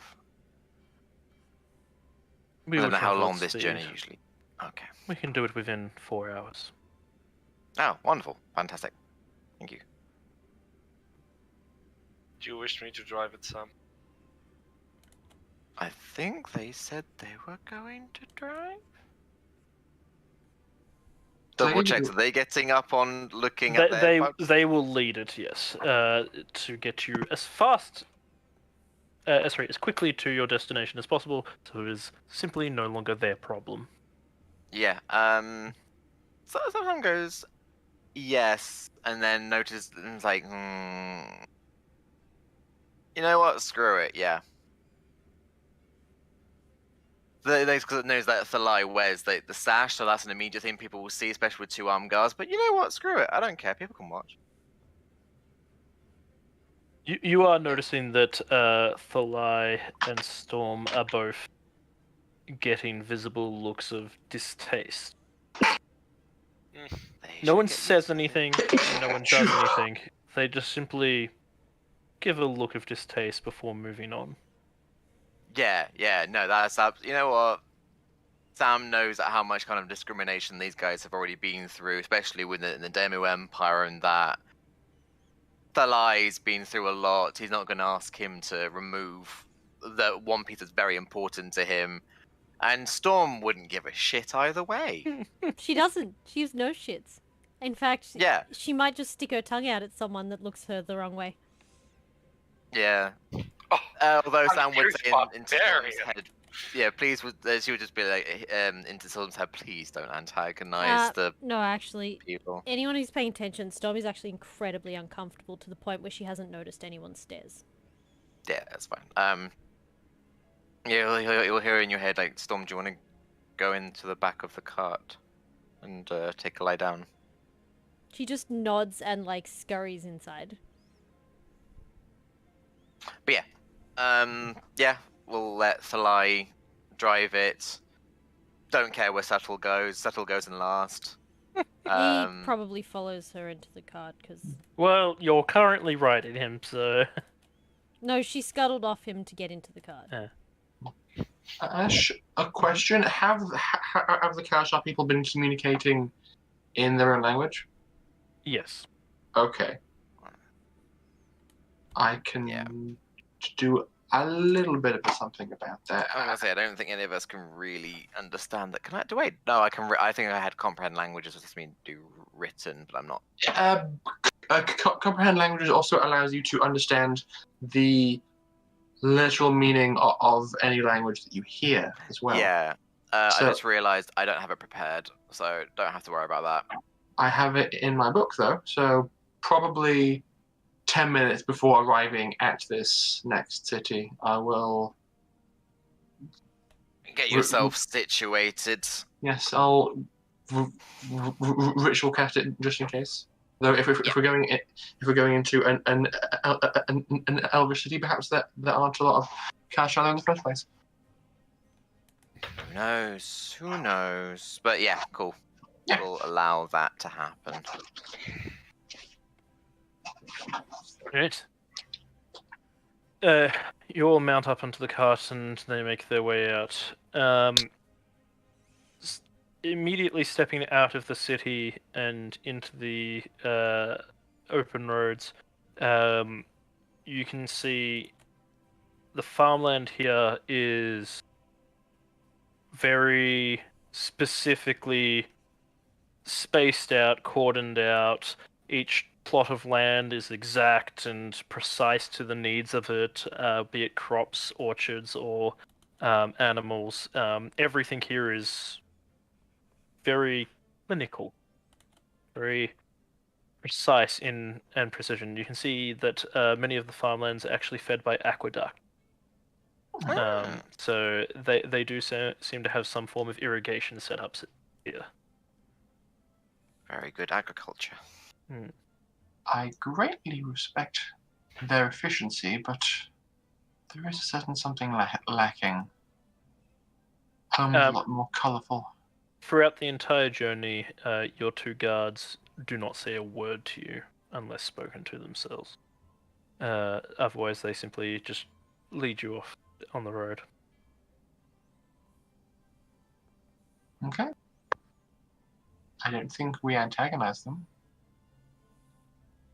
They simply have no desire to speak with Xel'nari. Which is weird, gross. I will also have a quick word with Thog in Orcish, saying, look, I know you've been on a ship for a bit and you're probably a bit bored. It's really important that we don't make trouble in this town. If there's need for punching, we'll tell you that there's need for punching. But if you can hold out for just a little bit more, it's really important. As long as there's booze, I'm okay with it. We'll get you some extra tonight. Very well. But someone puts a foot out of line, I'm punching him. Fly's just gonna look over at Thog. Do you want some? Holding up the keg. His face goes from stern to like almost childlike happiness, like, oh yes, please. Hold out your cup. Yeah. Orange Candyland. He holds out a mug that's almost the size of your keg. I will give him some. I will give some to Mug. I will give some to myself. And then whatever's left over, I'll give the rest over to them. Because there was only like half the keg left anyway, so there wasn't that much left. After 4 hours of travel, actually just under, it seems they made good time. It seems they were definitely keen to get rid of you. You see the Elven City walls rising in the distance through the forest that you... Not really a forest, the wooded area that surrounds it. It seems to be very isolated from the rest of the Kalashtan Empire. As you approach, you see that a small woods does surround almost the entire city, as well as a moat and quite large castle walls around the entire city. Despite this, as you approach, there is a small tower outcropping that is on a raised hill as you approach, that has, you notice Kalashtans on the walls, not elves. They wear a different uniform to these guards. It seems more elven in design and style, but definitely has that same hallmark of the Kalashtans, very proper, very formal attire to it. It seems, looking at it, you imagine it's probably better suited for parade than actual combat. They obviously do not expect to be in any form of combat. And I will transfer you over to the new map. Initiative.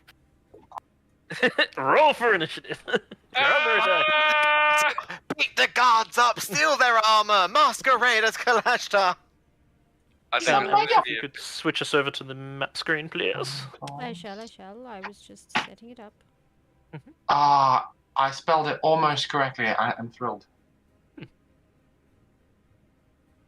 I take it this is what you had Dane working on? No, this is not what Dane is working on. Oh, okay. Now I'm even more curious what Dane's been Look working at on. all those Dane has worked on chickens. something else that you may or may not see, depending on what you do. Yeah, This I threw together last night. this is cute. I'm guessing this right here, the little well kind of thing in the middle, that's where the statue was. Correct. Or was it? Yeah, okay, so that's where I saw him. Yeah. Yeah, there. Uh, But so obviously you- we'd have to get there. You are I mean- entering through the western gate. Over here. Thought so. Spellbook. No, it's Yes, correct. my spell book. I was suddenly like, ooh, I can move 2 people. Then I realized it was Mr. Nibbles.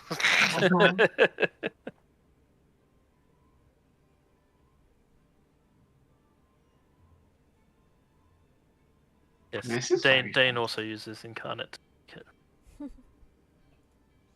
Oh, incarnate is good. We've got incarnate. That's what I used to make this. My bad. Sorry. Sorry, Um, I'm in another planet. The guards stop at the bridge. Again, not saying anything, just simply dismounting and stepping over to one of the guards of Olantalos. After a brief conversation between them, the guards step back over, get back up onto the card, and turn and wait for you to disembark. Huh? Do so, and give them a polite but curt sort of thanks for transporting us here.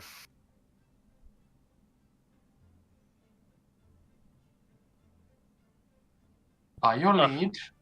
After everyone disembarks, they simply turn and continue on, riding back towards the previous town. I'm not even gonna bother saying thank you to them because they don't deserve it. After a few moments, you see, rather hurriedly rushing from the gatehouse, is an elven woman who seems to be dressed almost like a secretary of sorts. She has a rather ornate set of spectacles that she has made herself, you imagine. Fashioned as stick and some form of crystal rather than glass. As she hurries over to you, she goes, welcome, dignitaries. Ooh, Xel'nari by the looks of it, by some of you. What brings you... we heard word ahead that you were coming, but what brings you to Unlantalos? A sibling, I heard? Yes, my sister is currently within the bounds, potentially, of this location, or at least the last known whereabouts were. Just doing inquiries and having looks around. As Have you you were got any talking chance to know- her, Oh, sorry. she is almost like ushering you in towards the city. Yeah, that's. Is it like a? Can I do an insight on that shuffling? Is it more or less a simple? We'll walk as we talk, or if there was something a bit more to it? If you get me. Roll for it. I would also like to do that because I am sus. Okay. 17. It's not a 3. Is it a 4? No. Wait, 12? No, I don't get 12 from that. It's a 15 plus 7. That's not 12. That's 22. Math is hard, y'all. Don't skip math classes. Go to school. Oh, stay in school. Look, end up like Oddie. Wow. Which is weird because I went to school as well, so I don't think it's going to help. Yeah, 22. You both get the impression that she is attempting to pass it off as a simple "we'll walk and talk," but she does seem to be trying to get you inside as quickly as possible, and she seems to be almost concerned slightly. Is she She occasionally constantly looks back over her shoulder at the guards. Oh, I'm okay. Okay. Yeah. So, that's what I said so far, and then be like, do you know anywhere that's probably going to be? It's probably be better if we sit down, maybe have a drink and have a chat. Do you know anywhere we could go? Of course, we can go speak in the bar. This way, this way. We'll get you into the city first, and have a chat. Understood. And there is almost a visible change in her demeanor of calming as she steps through the gates again. As we were walking, I would just ask quickly. Seems like an odd place to have an elven settlement, and I'm speaking to her in Elvish. So seems like an odd place to have an elven settlement inside Kalashan territory, and I suspect diplomacy may be tense for some reason. No. Replying to you in Elvish, she's no. Why would you say that? No, things are fantastic. We are remnants of a bygone era. The Clashons have been ever so kind to allow us to keep this settlement ever since, and we have flourished with them. I feel like I don't need to roll an insight check. She's definitely lying. I will cock an eyebrow and say, as you say. And when we went past the guards, sorry, I don't mean to interrupt. Carry on, sorry. No, it's all good. I was done. The guards themselves, I might have missed that slightly. Were they Elven or were they Kalashtar? They were Kalashtan. Got it. Thank you. And this secretary was Elvin or Kalashtan? Elven. Elvin. As you step through the gates, you can see along the wall there is patrolling Kalashtan soldiers. But once you step through the gates, this city is entirely populated with elves. You do not see any Kalashans mingling with the elves. It's a ghetto. It's a quarantine. It's something. It's kind of gross. They're doing this to them. They seem happy. They don't seem to be displeased or anything. They are simply going about their day as normal citizens would. Oh no, they've been bred into this captivity. She leads you up the road a little bit to a large establishment that seems to be a tavern of sorts. It is more so a gathering hall. Whilst ale and food are available there, it's not designed like a typical tavern with seats and chairs for everyone to have their own private conversations or anything. It is more designed with you facing towards everyone, so it's a kind of more of a circular style to the seating, so that it is a more communal kind of approach to everything. And in the middle is just a ornate garden, trees and flowers growing in the center. Most of the elves here seem to be laying back and relaxing, almost like a spa house, just without the baths of sorts. And she directs you over to a corner to sit down. There are no chairs. It is on the ground itself. I haven't got far to go. I'm good. Sure. So your sibling is missing. What makes you think that they would be here? We did a scry, just to double check on the condition of my sibling, and saw the statue. What was he wore? Did I see the statue? You would have seen up the road, yes. Yeah, like a statue which heavily matches the one you have down the way. And upon research, finding there's only about two other locations that have one. We kind of took it as, okay, this is the closest one to the most reasonable estimation as to where my sibling would be, or at least a good starting point. Another location with... Oh no! Did you not know that there were other locations with the statue? Oh, perhaps remnants of our ancestors in other locations. I just did not expect it.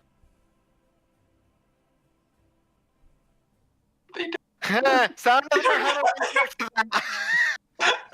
There's more of them. Oh my god! What were they speaking in Common or Elven? Or... I can't speak Elvish. Okay. No, So I'm she speaking is Common. replying in either Common if Sam is speaking, or Elvish if Kovac speaks in Elvish. I mainly just spoke it in Elvish initially to put her at ease as we were crossing the bridge. But if we're conversing in common, then I'll do that. Yeah. But yeah, so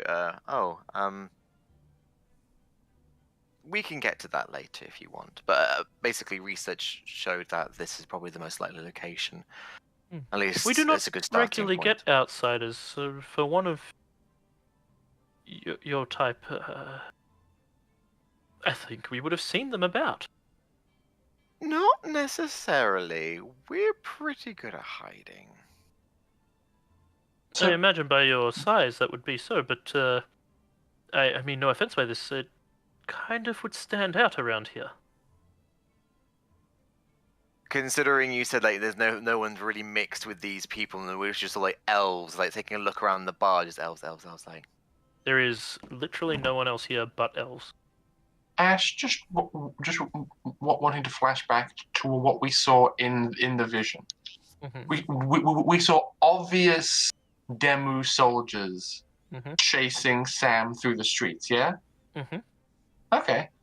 I will sidle up on the floor next to Sam, and I'll just conjure a static illusion of a Demu soldier and say, "Have you seen any of these around?" He looks for it for a moment. Examine it. No, I can't say that I've seen anyone that matches this description. Inside check. All right, go for it. Storm's gonna... So Storm came and, like, sat down and, like, seemed to take a huge sigh of relief and just, like, laid in the grass. Very happy to be away from the creepy people. And she's gonna sit up and go, "How does scry work? Does it let us see current, future, or past?" It should be the here and now, I believe, what the cleric said was correct. It's easier if the person casting it is familiar with who they're scrying upon. You know, this is something I've heard drips and drabs. And I think Kovac might be researching, and we were looking into it. It's like current location. It's easier if you kind of like know bits about the person. So similar to like with how Mug messages people, you kind of have to know who you're looking for. Roughly how long ago was that now? That was a while ago now, wasn't it? It was. It would be about 4 months ago. Ooh. So Yeah. I rolled a dirty 20 on the inside check. 20. Right. As far as you can tell, she's telling the truth. How long have you been a secretary within this location, just out of curiosity? Oh, gosh, I haven't thought about that for some time. As she says that, I detect thoughts again. Okay. Because that sounds like what you say. Distrustful. That sounds like what you say when you're about to lie. Or you had your memory messed with. In her mind, you hear her going, "Oh, it's been... No, it was after Father. 86 years. Oh. That's weird. Is there more? You are on the western gate. Are there others like you that have the job for the other gates? Oh, no. I am the secretary. This was time-wise, roughly 4 months ago. It's taken a while for us to travel, unfortunately. This is why it's more of a starting point. Did anything happen here roughly 4 months ago? Just anything that seemed out of the ordinary, or you heard whiffs of? There was. Let me think back, and you can hear her thinking in her mind. There was the robberies, but no, that wouldn't be anything to do with. Immediately in Kovek's head, uh-oh. Well, this is what Yeah. Oh, Mug yeah, is sorry. hearing. Yeah, sorry, I forgot that part. She seems just deep in thought, thinking back, and you are hearing on the surface level. Oh, there was the robberies, but no, we caught the culprit for that, and definitely Elvin.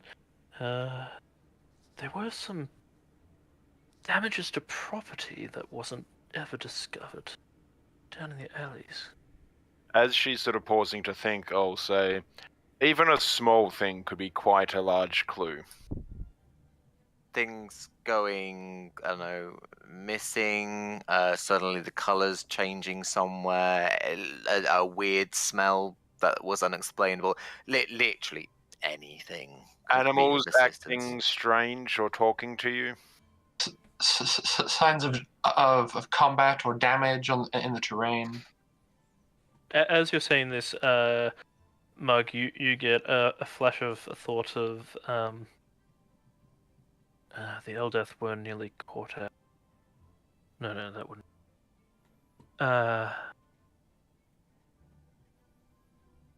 She thinks for a moment. She goes, "The only thing I can think of would be there was some damages to property in the back alleys that was never. No, the culprit was never found, but that would have happened about 4 months ago." It's somewhere to start. If you don't mind us looking into this as the secretary, of course, this is your location. We don't want to be going around doing anything untoward. No, of course. You are welcome here, and we have no reason to stop any investigation, especially for a sibling. I can only imagine what it is like to lose someone. Allow me to take you to it. Oh, thank you. Did we actually get to the bar? Yes, you were sitting down in the bar while we were having this conversation, yeah.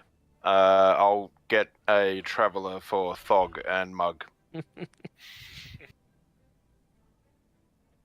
Oh, as we're walking and talking, Sam will also be like, also, just as a thing, no one may have randomly heard people talking in their head and not knowing where it came from. And then in her head, she'll be like this. At this, she kind of gets startled and looks at you like, "Oh, that is most peculiar. No, not that I know of." Okay. At this, Apologies for the... Subtle leans into you, Storm, and goes, "She is lying. She is scared." Storm hadn't really been paying much attention up until now, and this is where she starts paying attention. I don't really have time to properly cast Detect Magic, but I'm wondering, just as we're walking, is there an air of arcane present? I'm wondering if there's like some kind of Kalastran imposed memory modification on the area. Thinking maybe certain things are being suppressed in the cultural knowledge. Most elven cities have an air of magic about them. This one actually seems to be rather lacking. It not that it's not there, it just seems to be duller than you would expect. Right. To the alley! Storm from this point is going to be watching her like a hawk. She leads you down into the alley down here. So southeast of the smithy. Almost immediately upon stepping into here, you definitely recognize this location. of where you saw Samantha running through the alleyway. This is definitely the location. I think Sam and I exchange a few significant Looks. glances. Yeah. What is she doing? Storm's watching her as she leads us into this alley. She leads you in and she goes, "This is the location where it happened," and she starts pointing out to some of the walls, and there is an overhanging arch that seems to be quite badly damaged. And she goes, "You can still see some of the damages. We have not gotten to repairing that just yet. I'll have to note that down as something to be done." What does and, the damage look like it was caused by, if that makes sense? If I can ascertain that potentially. Scorch mark. Scorch Pardon, marks? sorry? Scorch marks. Scorch. Can I activate full CSI Xel'nari on this and just case the joint? Yes, You go from the top, I go from the bottom. I imagine it's just like a few cutaway scenes of Kovac like putting on gloves, folding out a toolkit, adjusting a visor over her eye, just I'll be asking for lights, like lift me up to certain places, or like, would you mind just moving this, and making sure that we're all kind of being involved to a degree. And yeah. while they're doing that, Storm just turns to the lady and goes, "So, I wasn't listening before. Can you tell me what exactly happened here?" Oh, I'm not too sure. It's one of the citizens came down here to store some goods and noticed the damages and reported it.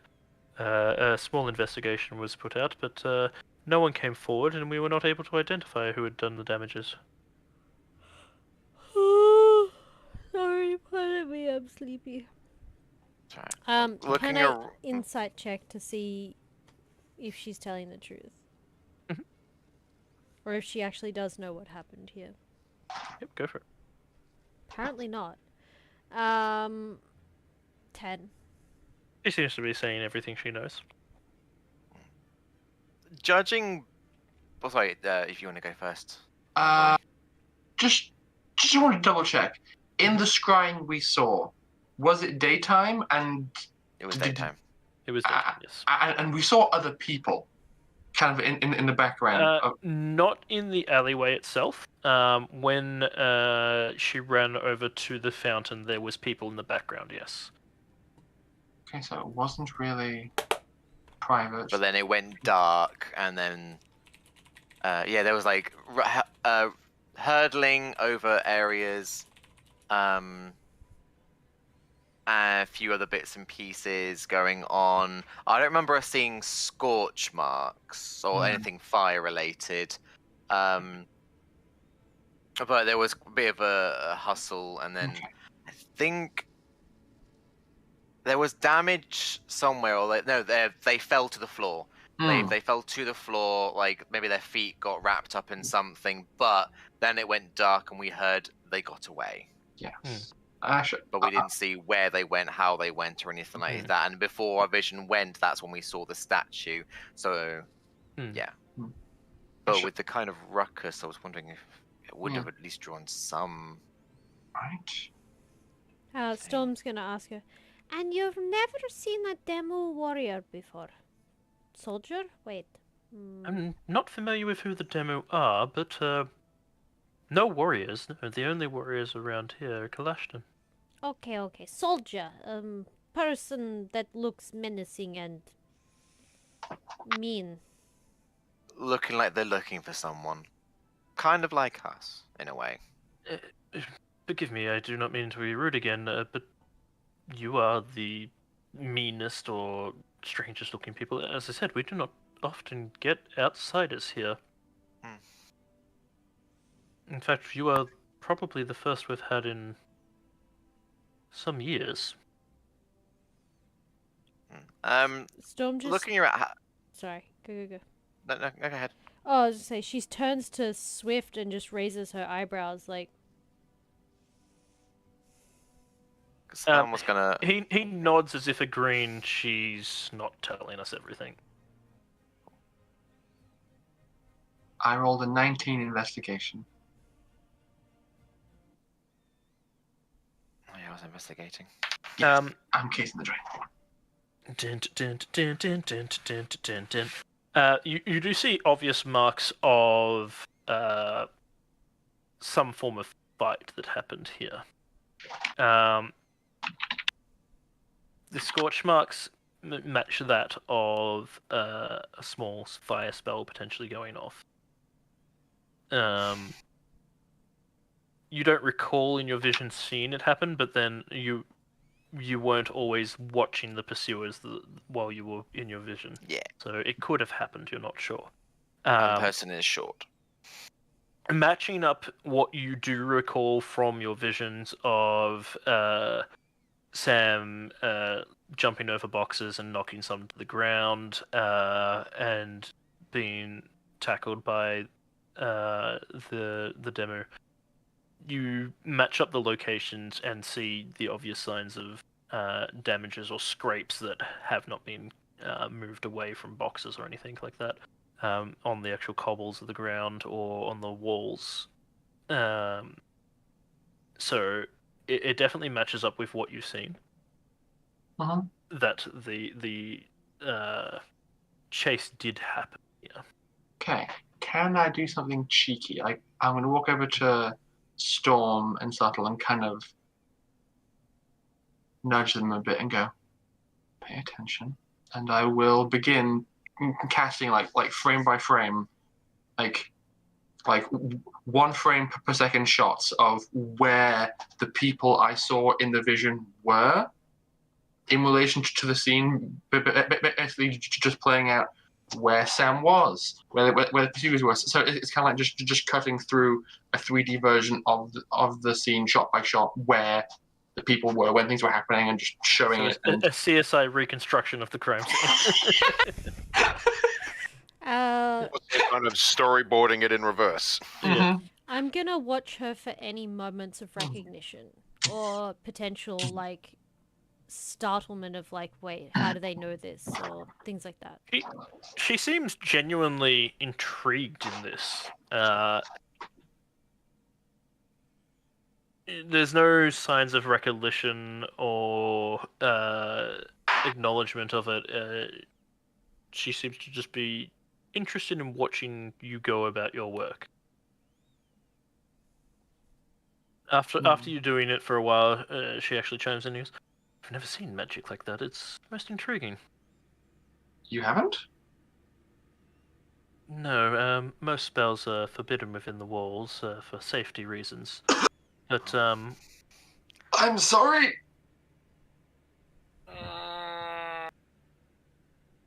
So, am I allowed to be doing this? you are an outsider. You're not bound by our rules. Alright. Why? Are we kind of like alone in this? Are there other people like walking by? No, this alleyway seems to be not frequented. So she is there with you. We gotta Yeah, I hydrate. want to Ugly, bye! approach Hydrate. her and Yes. Oh, just be like, damn it. I'm out of water. what is your current relation with the Kalashtar like? It was mutually beneficial, of course. Then why are you afraid of the guards? But And what why do aren't you you mean telling I'm us afraid? I'm everything? not afraid of the guards, no. I speak for the people here. I am the message between... the passage between the Kalashtians and ourselves. So every I'm- person that comes here comes through you first? Yes, I am to report with them, introduce them to the city, and see that their needs are met. Well, This is my responsibility here. how are these people here and you don't know about them? I'm sorry, but I have seen no evidence of any people here that were here. You must be So mistaken. I have a question for the DM. That's not how Mhm. magic works. Because I just remembered and realized something. When we were originally outside of the gates, before the bridge, and when she came out to Meta, she was anxious and very irritated. But as soon as we got over the bridge, through the threshold, Mhm. her demeanor changed. I'm wondering if there's a weird. Is there a way to tell if she's under some form of strange magic effect? Detect magic. There are a number of ways to work that out. Actually, yeah, detect magic would be good. I'll whisper into Kovek's head. Kovek, can you do a detect magic, please? I'll have to do it fast. That's fine. Okay. You mean regular? That is the normal casting of spells. It's not fast casting. It's just that wizards are lazy. If you Got can ritual do a casting. ritual, do it as a ritual. Yes. I mean, yeah, why burn the spell slot? Even I We- have to do this. We are only here for a certain amount of time. I have to conserve resources. I don't expect we will get a rest before we leave. Anyway, I will use my once per day casting detect magic as an action in this space. Right. You definitely sense magic about her. Mhm. Do you attempt to push further to get the school and everything? Yes, I wish to know. It is definitely an enchantment of sorts. Mhm. You are not able to detect exactly what spell it is, but you get the idea that she has, whilst she might not currently be under the effect of a charm, she has been charmed at some point. Do I This is think? what I'm wondering. And its effects are definitely lingering on her. Okay. As I'm soon going as to we say. went over that threshold. I'm going to get nice and close. I'm going to say, I am going to help refresh your memory. Please do not resist. And I'm going to cast on her dispel magic. Oh. Give me one moment. I distinctly remember Ash saying her demeanor changes when you went over the threshold. I've noticed if we're on an island, and she's obviously very much like, I don't see things. What are you talking about? You believe that your spell has been correctly cast, but you see nothing change. I'm going to do a detect thoughts again.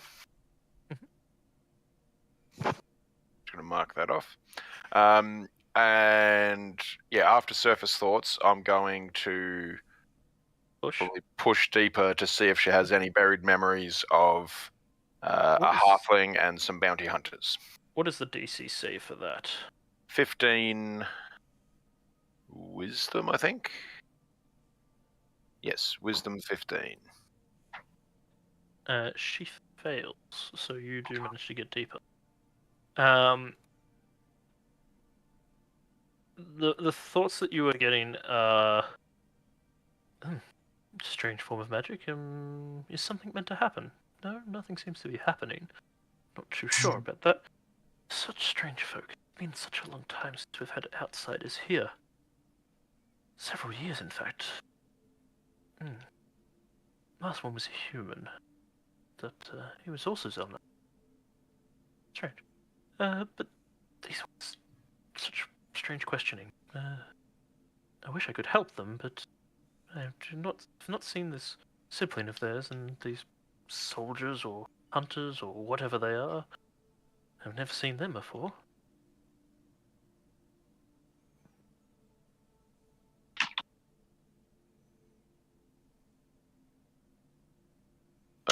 While the spell is going, what do you remember from the day this violence occurred? Well, I would not say it was violence. We're not sure exactly what happened here.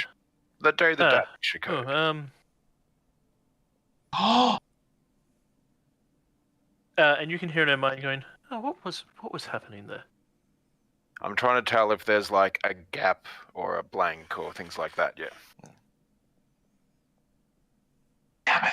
And she's thinking for a moment, but cannot seem to actively remember that day. She can remember quite vividly either side of that day. She thinks back over and she goes, I do not recall exactly. think things were business as usual. It wasn't until it was reported to me, and you can see the vision of a towns member reporting the damages to it the next day. Until it was reported to me, we were unaware of anything happening. There was no commotion or anything. That's why it was so hard to find anything. Normally, if something happens in this town, I hear about it pretty much immediately.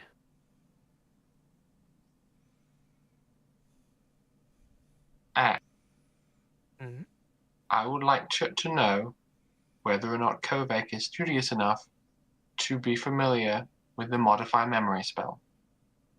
Roll me a Arcana roll. Okay.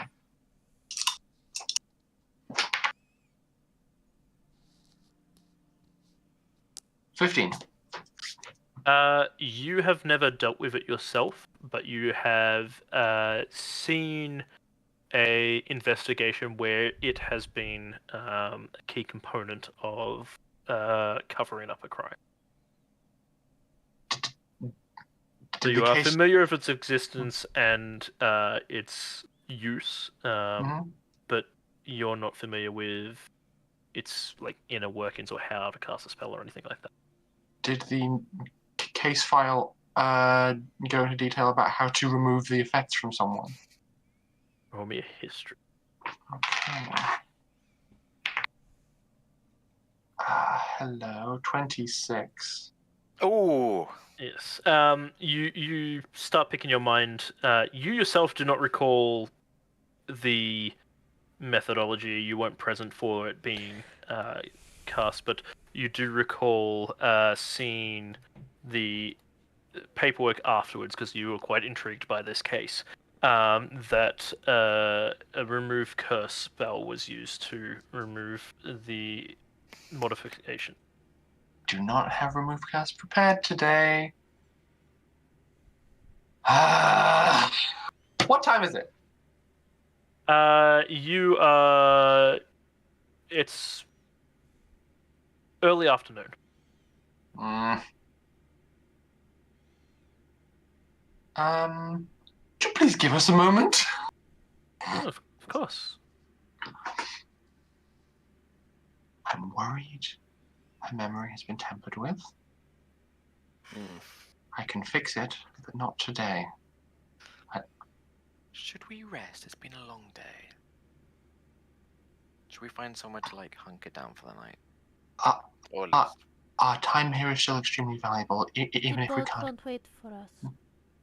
Even if we can't get the information from her now, if we can learn all that we can from the terrain, and then, assuming we rest, I can expedite things. I was more meaning that if we go off, maybe get something to eat. We have been on travel for a bit, collect our thoughts, then we can come back out. Who in this place would cast such a spell, though? Do you think the demo? Your sister?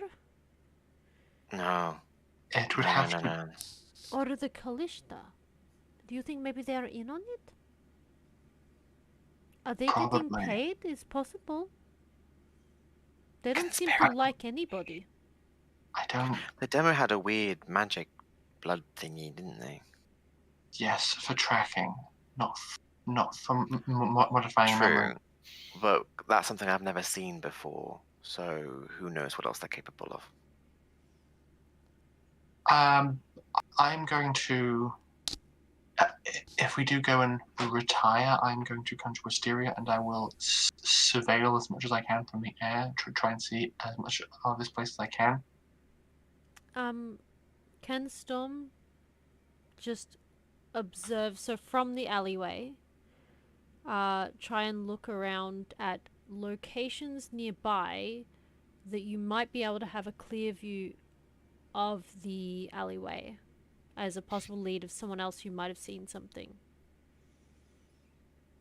Roll me a perception. Yep. Also, yeah, Ori has to leave very shortly, so we're gonna have to wrap up. That's right. Yeah, I was expecting you guys to find a place to stay for the night. That's what 23. Looking around,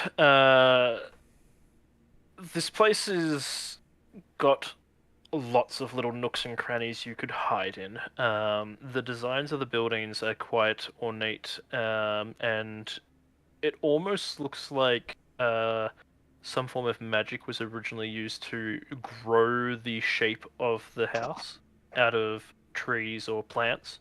And you'd see the twisting of the roofs. It doesn't follow a normal architecture that they seem to have twisted around and formed into these stranger buildings, which leaves a lot of grooves and holes and little places for nests. You can see a few birds, a cat up on the corner that you almost didn't notice at first. Yeah, there's plenty of different burrows and places to hide here. It'd be very easy for someone to hide and not be noticed. And what about someone looking in on the alleyway? So like a nearby building or... Yeah, that's what I mean. So yeah, a lot of places for people to hide and watch and observe. Okay, so it's possible that someone else might know what happened here and hasn't said anything. Oh, from the actual houses themselves? Yeah. So as in like from the windows or anything? Yes, there are some windows facing into this area. It is possible that someone may have seen. From what you can remember of the scrying, the fight down the alleyway was not a quiet one. It definitely would have drawn attention. Storm's gonna tap on Sam's shoulder. Do you want to try asking the animals?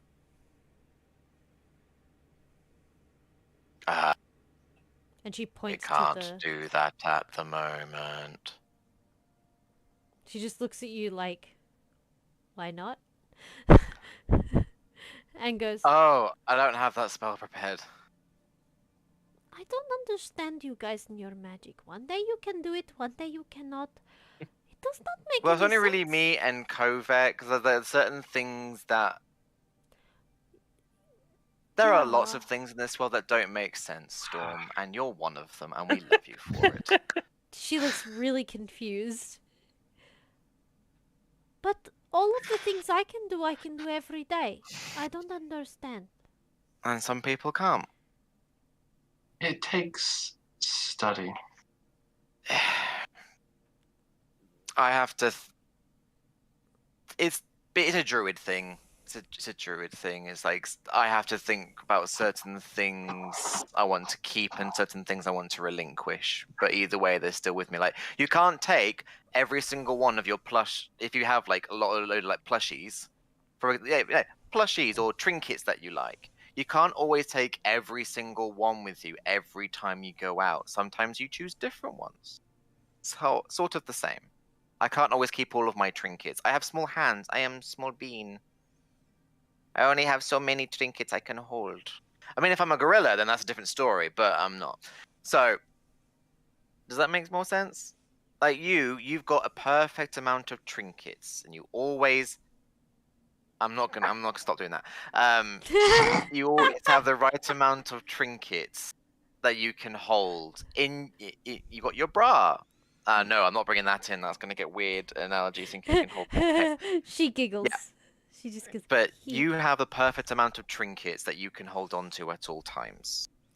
Me and Kovac don't. We have too much. We're hoarders.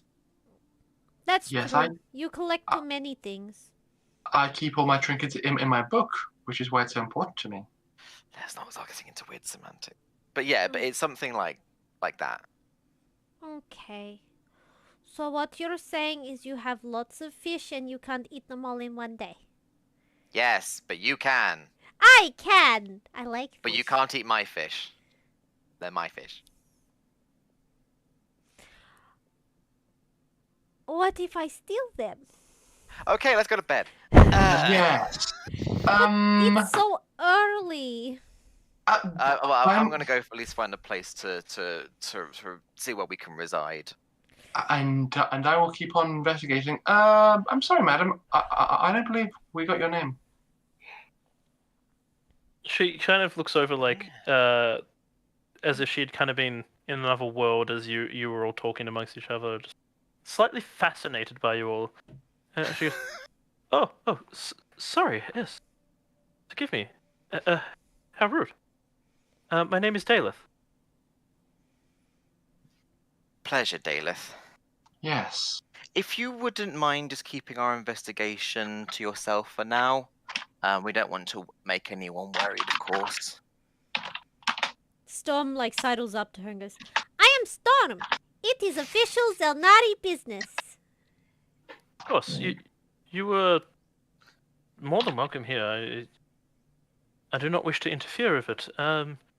If you were staying a while, you are more than welcome to stay in my place. I think I have enough room for you all. 1, 2, 3, 4, 5, 6. There's one more of us, I think, at the tavern. So that'll be 7. Mugs didn't follow. Mug did Tug. follow. Fog. Fog. That's what do we agree on? 10 gold every time you mix it up. Shit. So that's how we get paid. That's how Mug gets money. It's paid. Suddenly, Mug's coin pouch expands slightly. And his coin pouch expanded 3 times that day.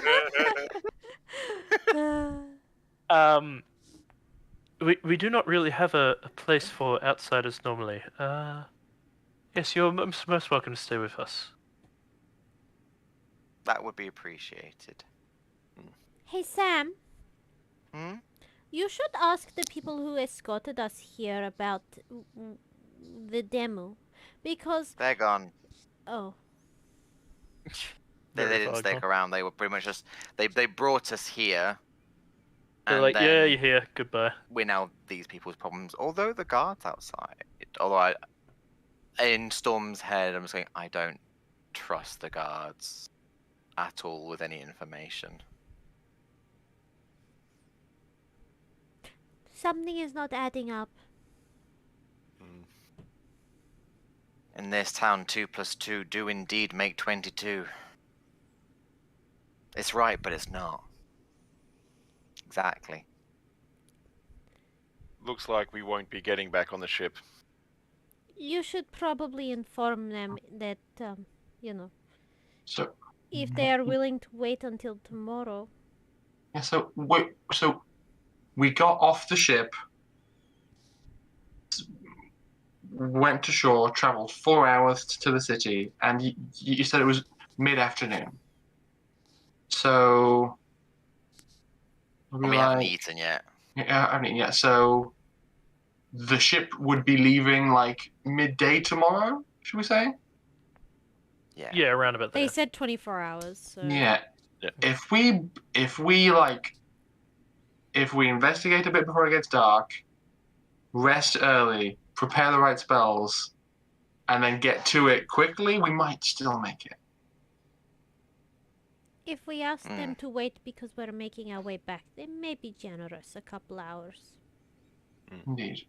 Fingers crossed. We've learned a lot. Yes. We'll retire to Delith's abode and settle in and go from there. She leads you into through town into her abode. As you were moving through town, you're noticing you're getting a lot of strange looks, more of curiosity than anything. It definitely seems like the elves of this city are very unfamiliar with outside. Yes. Do the elves we're passing by also have that like residual enchantment upon them that Daleth does? No, Okay. you do not recognize it on any of them. She leads you past a large apothecary to this house here, which is her. And allows you inside. Almost immediately upon stepping through the door, a almost slightly bigger than cat-sized ball of fluff jumps at her and lands in her arms. And she goes, oh, sorry, please excuse Tissel, and picks up the big, fluffy, bunny rabbit-looking thing and puts it down on the ground. You notice a horn upon its head. It is an El Mirage. You're muted, Audie, I think. I know what that is. I've had my butt kicked by one of those before, and diseased. Oh, They're so cute. They are adorable. Tizzle can get rather excitable about guests, especially ones she does not understand the smell of. She'll settle down eventually. But please, make yourselves at home. Oh my god, so cute. And this is where we're going to sit. Hey. Because Audie needs to go. I need to run away. it's already 10:30, so It is already Before you go, I must say one thing. Hello, my name is Judy. Welcome to Ba Sing Se. the temptation to say it the whole time. was- My brain was thinking, I found an image on my phone. They basically it's the same thing, but it was no, it was on my phone. I grabbed it online, but it's kind of the same thing. There is no war in Boston. But yeah, it's about Amazon. Like, I work fine there. My boss is great to me. We get plenty of toilet breaks. There is no war in Ba Sing Se. Yeah, I've seen that one It's like, before. I love it. But yeah, as soon as you mention the threshold and the demeanor change, and I'm like, there's something going on here. But For who knows? the longest time in my head, I'm thinking modify memory, modify memory, modify it. But I'm trying to like. I thought Dispel Magic got rid of it. Storm does not. doesn't know anything about only- that stuff. Only Greater Restoration and Remove Curse are capable of getting rid of it. I'm so glad I learned Remove Curse! Yeah, because if you weren't going to do this Dispel Magic, I was just going to be like, oh, no, Well, let me Dispel guys. Magic, because I have that. Guys, we might Yes. not even need to wait till the next day. There is a temple here. Temples normally in clerics. It's quite possible. We might. Anyway, that's for next game. We can we look might- into we it. might not have to wait. Yeah. You can Yeah. do planning throughout the week. Audie has to go. Yes. And Rory. if no one has any objections, I don't know. Objection! I was gonna Have to say say we should read Clover, but I don't know. He's been streaming for 12.5 hours. So I don't know how much longer he's gonna stream for. Is he actually streaming or is he asleep on stream? No, he's streaming. He's playing Stationeers, but he's Right. in the starting menu, so I feel like maybe they're wrapping up. Possibly, yeah. I am going to have to run away, though, so... That's Oh, fine, there Bye, he Audie. We love you. Mwah. Bye. Thank you for joining us.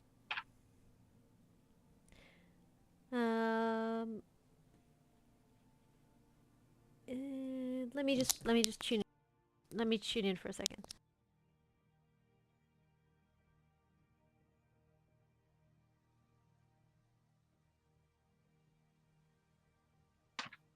Thank you all for joining us. I hope you had a wonderful time. I know I did.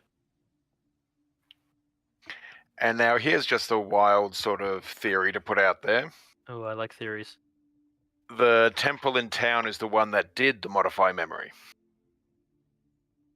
They're the ones which are in league with the Kalashtar to maintain control. So they're the only ones who haven't been put under some sort of thing there. Okay, I think they're still streaming for a bit longer. So let's read Clover, because he's had a rough couple of weeks. You Sounds make good. You make a good point, Mick. If this is Ba Sing Se, then where are the Dai Li? We will find out Mm-hmm. in next 2 weeks' time. Yep. What? Hey, don't jinx it like that. No. It'll be fine. I'm But sure. before we do change over, thank you for joining us. I Yes, hope you yes. can join us next week, where we will hopefully be continuing on. And if not, we also have our Stars Without Number campaign, which is run by the lovely Mr. Rory, our Space Master. And that will be on Tuesday. You can join us for that, because things are getting very Large. problematic. I ran into Christian and Nick on the battlefield on Friday night, and I just whispered into Christian's ear as I went by, blub the size of an SUV. Oh my god, I'd forgotten about that. I was trying to purge it from my memory. In my head, we mean- were still our biggest problem was still diamonds raining from the sky. Ugh. You got diamonds are forever and blub wrap.